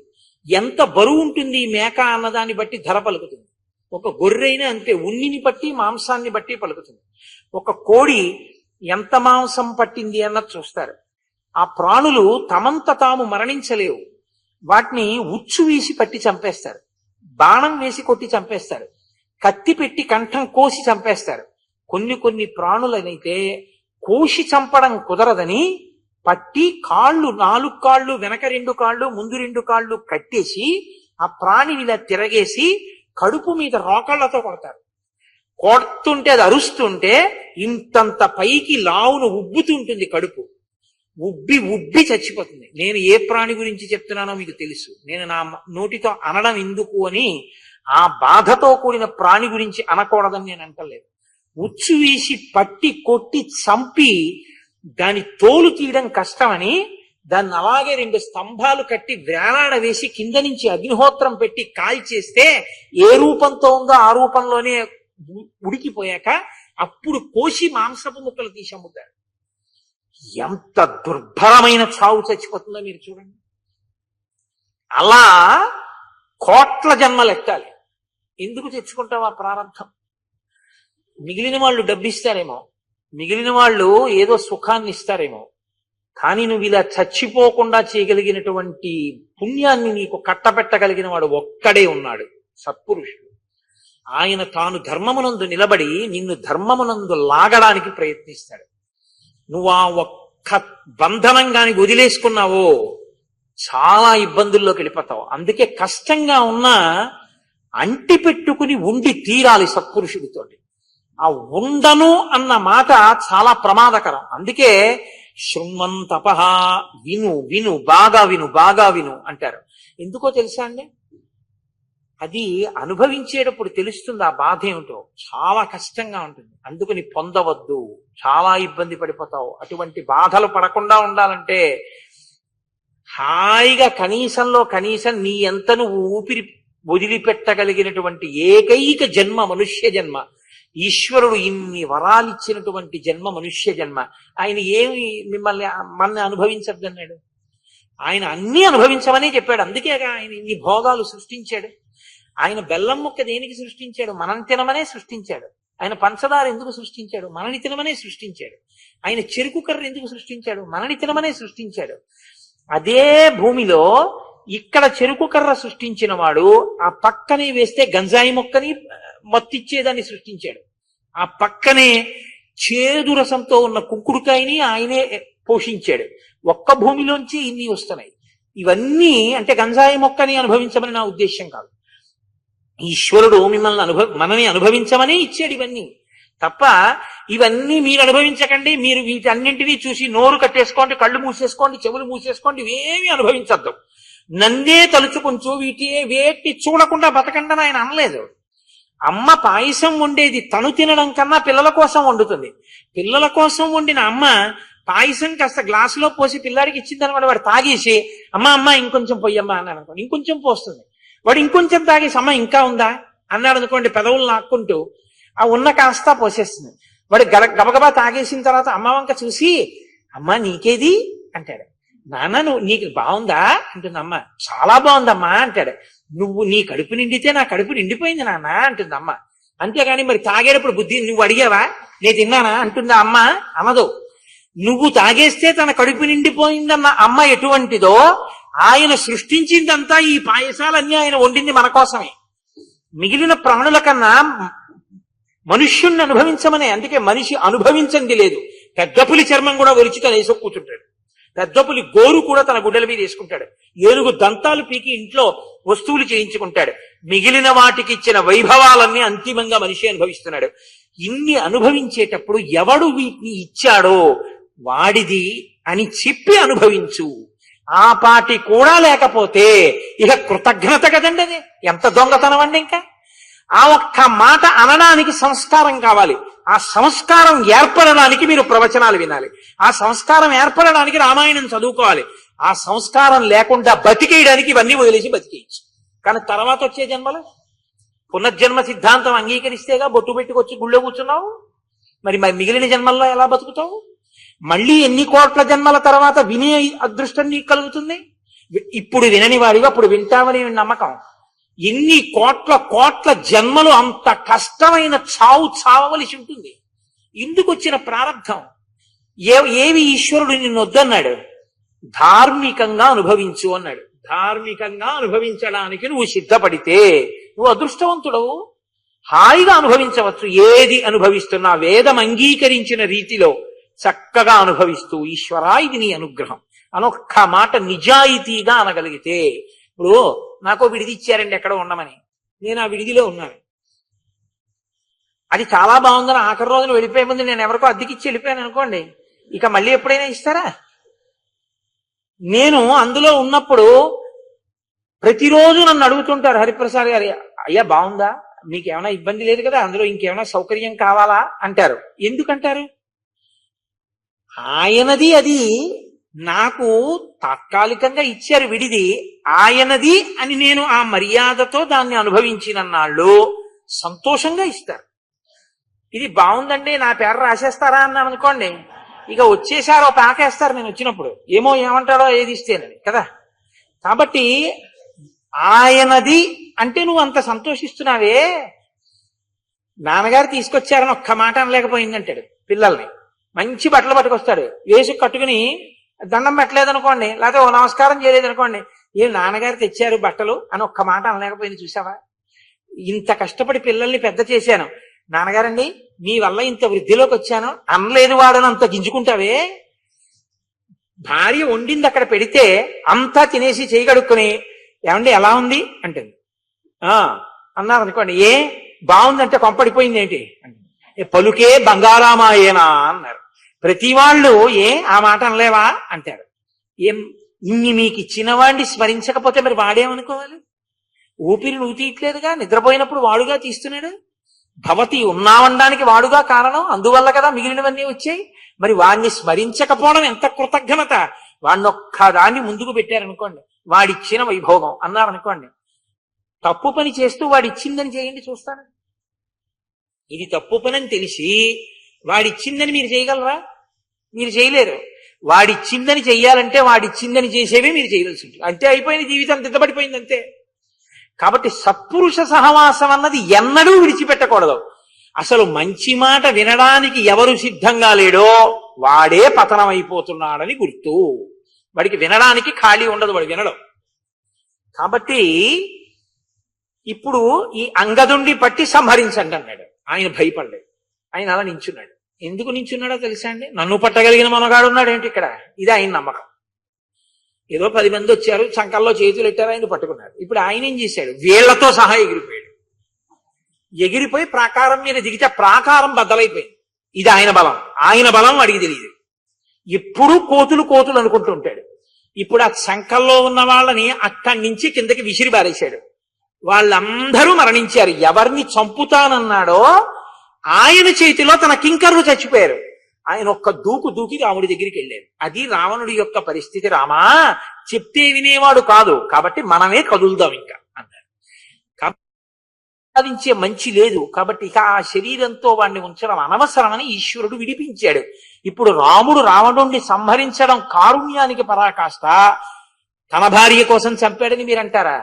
ఇది ఆయన ధర్మం. ఇది రామచంద్రమూర్తి యొక్క గొప్పతనం. రేపు యుద్ధం ప్రారంభం అవుతుంది. ఇవాళ సంతోషంగా అలా ఉండనివ్వండి. ఇవాళ ఎందుకు మొదలుపెట్టిన చీకటి పడ్డాక రాక్షసుల్లాగా? రేపు అసుర సంధ్య వేళలో మొదలుపెట్టినా తప్పే, కానీ ఏం చేస్తాం మరి, అంతకన్నా అవకాశం లేదుగా. కాబట్టి ఈశ్వరుణ్ణి తెలుసుకుని ధర్మయుద్ధం, రావణ సంహారం అదో యజ్ఞం. కాబట్టి యజ్ఞం అనుకుని ప్రారంభం చేద్దాం. రేపు సాయంకాలం రావణ వధ గురించి చెప్తాను. మీతో మనవి చేశాను నేను, మీకందరికీ కూడా తోటకాష్టకాన్ని ముద్రణ చేయించి ఇచ్చారు. ఇది చాలా గొప్ప అష్టకం. నేను మీతో ఒక మాట చెప్పవలసి ఉంటుంది. ఇది చెప్పించే ముందు, తోటకాచార్యుల వారు శంకర భగవత్పాదుల యొక్క ప్రధానమైన 9 శిష్యుల్లో ఒకరు. ఎందుకంటే శంకరాచార్యుల వారికి ఎంతమంది శిష్యులు ఉన్నారు అన్నది చెప్పడం చాలా కష్టం. మీరు శంకర విజయాలు చదివితే ఆయన ఎక్కడో కాకినాడలో ఉంటే ఇక్కడ వరకు ఉండేవారు. ఆయన వెనకాల వెళ్ళేటటువంటి సమూహం అంతమంది ఆయన అనుగమించారు. అటువంటి శంకర భగవత్పాదుల చుట్టూ ఉన్నటువంటి 9 శిష్యులలో తోటకాచార్యుల వారు అందరికన్నా కూడా కొంచెం తక్కువ బుద్ధి ప్రజ్ఞ కలిగిన వారు. కానీ శంకర భగవత్పాదులకి అనన్య సామాన్యమైనటువంటి శుశ్రూష చేశారు ఆయన. ఒకప్పుడు ఆయన మీద కోపం వచ్చి అభినవగుప్తుడు అనబడేటటువంటి ఒక ఆయన మీద ప్రయోగం చేశాడు. చేస్తే శంకరాచార్యుల వారికి భంగధర వ్యాధి పుట్టింది. అంటే ఆయన కూర్చునేటటువంటి చోట ఆసన భాగమునందు పుండు పుట్టింది. పుట్టి అది ఎప్పుడు నెత్తురోడేది. ఆయన ఒక అరగంట కూర్చుంటే పంచి అంతా నెత్తుడితో తడిసిపోయేది. కాబట్టి ఆయన ఆ పంచి విడిచిపెట్టేవారు. విడిచిపెడితే తోటకాచార్యుల వారు పట్టుకెళ్లి దాన్ని జాడించడం, ఉతకడం, ఆరేయడం. శంకరులకి అంత శుశ్రూష చేశారు తోటకాచార్యుల వారు. సరే, ఆ తర్వాత కాలంలో అది నయమైంది, వేరు విషయం అనుకోండి, అది శంకర విజయాల్లో ఉన్న గాథ. అటువంటి తోటకాచార్యుల వారు ఒకసారి శంకరుల పని మీద, అంటే శంకరుల పని అంటే శంకరులకి ఏముంటుంది, ఆయన పంచి ఆరేయడానికో దేనికో వెళ్ళారు. ఇంకా రాలేదు. శంకరాచార్యుల వారు పాఠం మొదలు పెడుతున్నారు.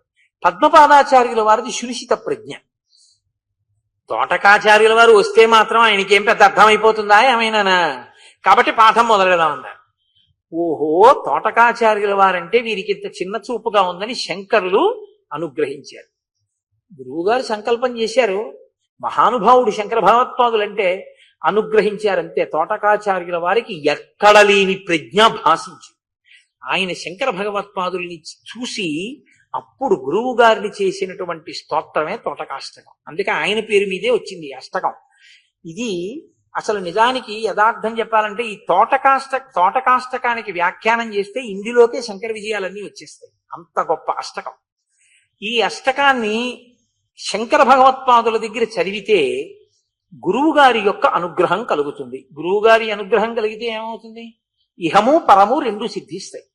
కాబట్టి ఇది చదవాలి. కానీ తోటకాష్టకం చదవడానికి పెద్దలు ఒక నియమం చెప్తారు. ఏమిటా నియమం అంటే, కూర్చుని చదవకూడదు తోటకాష్టకం, నిలబడి చదవాలి. ప్రతిసారి కూడా మీరు చూడండి, ప్రతి శ్లోకానికి చివర భవశంకర దేశికమే శరణం అని ఉంటుంది. ఆ భవశంకర దేశికమే శరణం అన్న తర్వాత వంగి కుడి చేత్తో ఒకసారి నేలని ముట్టుకోవాలి. శంకరాచార్యుల వారి పాదములను ముట్టుకుని నమస్కారం చేయకూడదు, మీకు చెప్పాను కదా. అందుకని పాదములను ముట్టుకోవడం కన్నా పాదములను ముట్టుకోకుండా చేసిన నమస్కారం చాలా ప్రశస్తమైన నమస్కారం. అసలు ముట్టుకోకూడదు కూడా, పీఠాధిపతుల్ని సన్యసించిన వారిని ముట్టుకోరు, కాబట్టి దానికి కారణం వేరే ఉంటుంది. అందుకని భూమిని ముట్టుకుని నమస్కారం చేస్తాం. కాబట్టి మనం ఇవాళ అందరం లేచి నిలబడి ఆ స్తోత్రాన్ని చేద్దాం. కాబట్టి లేచిపోకండి, నేను అన్నానా లేచిపోమని. దానికన్నా ముందు 11 మాటలు రామనామం చెప్పాలి కదా. రామనామం చెప్పి నేను ఉపన్యాసానికి మంగళం చెప్తే కదా నేను నిలబడగలిగినటువంటి అవకాశం ఉంటుంది, లేకుండా నేను నిలబడకూడదు. కాబట్టి మంగళం చెప్పి నేను నిలబడతాను. నిలబడిన తరువాత అప్పుడు తోటకాష్టకం చేద్దాం. కాబట్టి ముందు మనం ఒక్కసారి రామనామాన్ని చెప్పుకుందాం.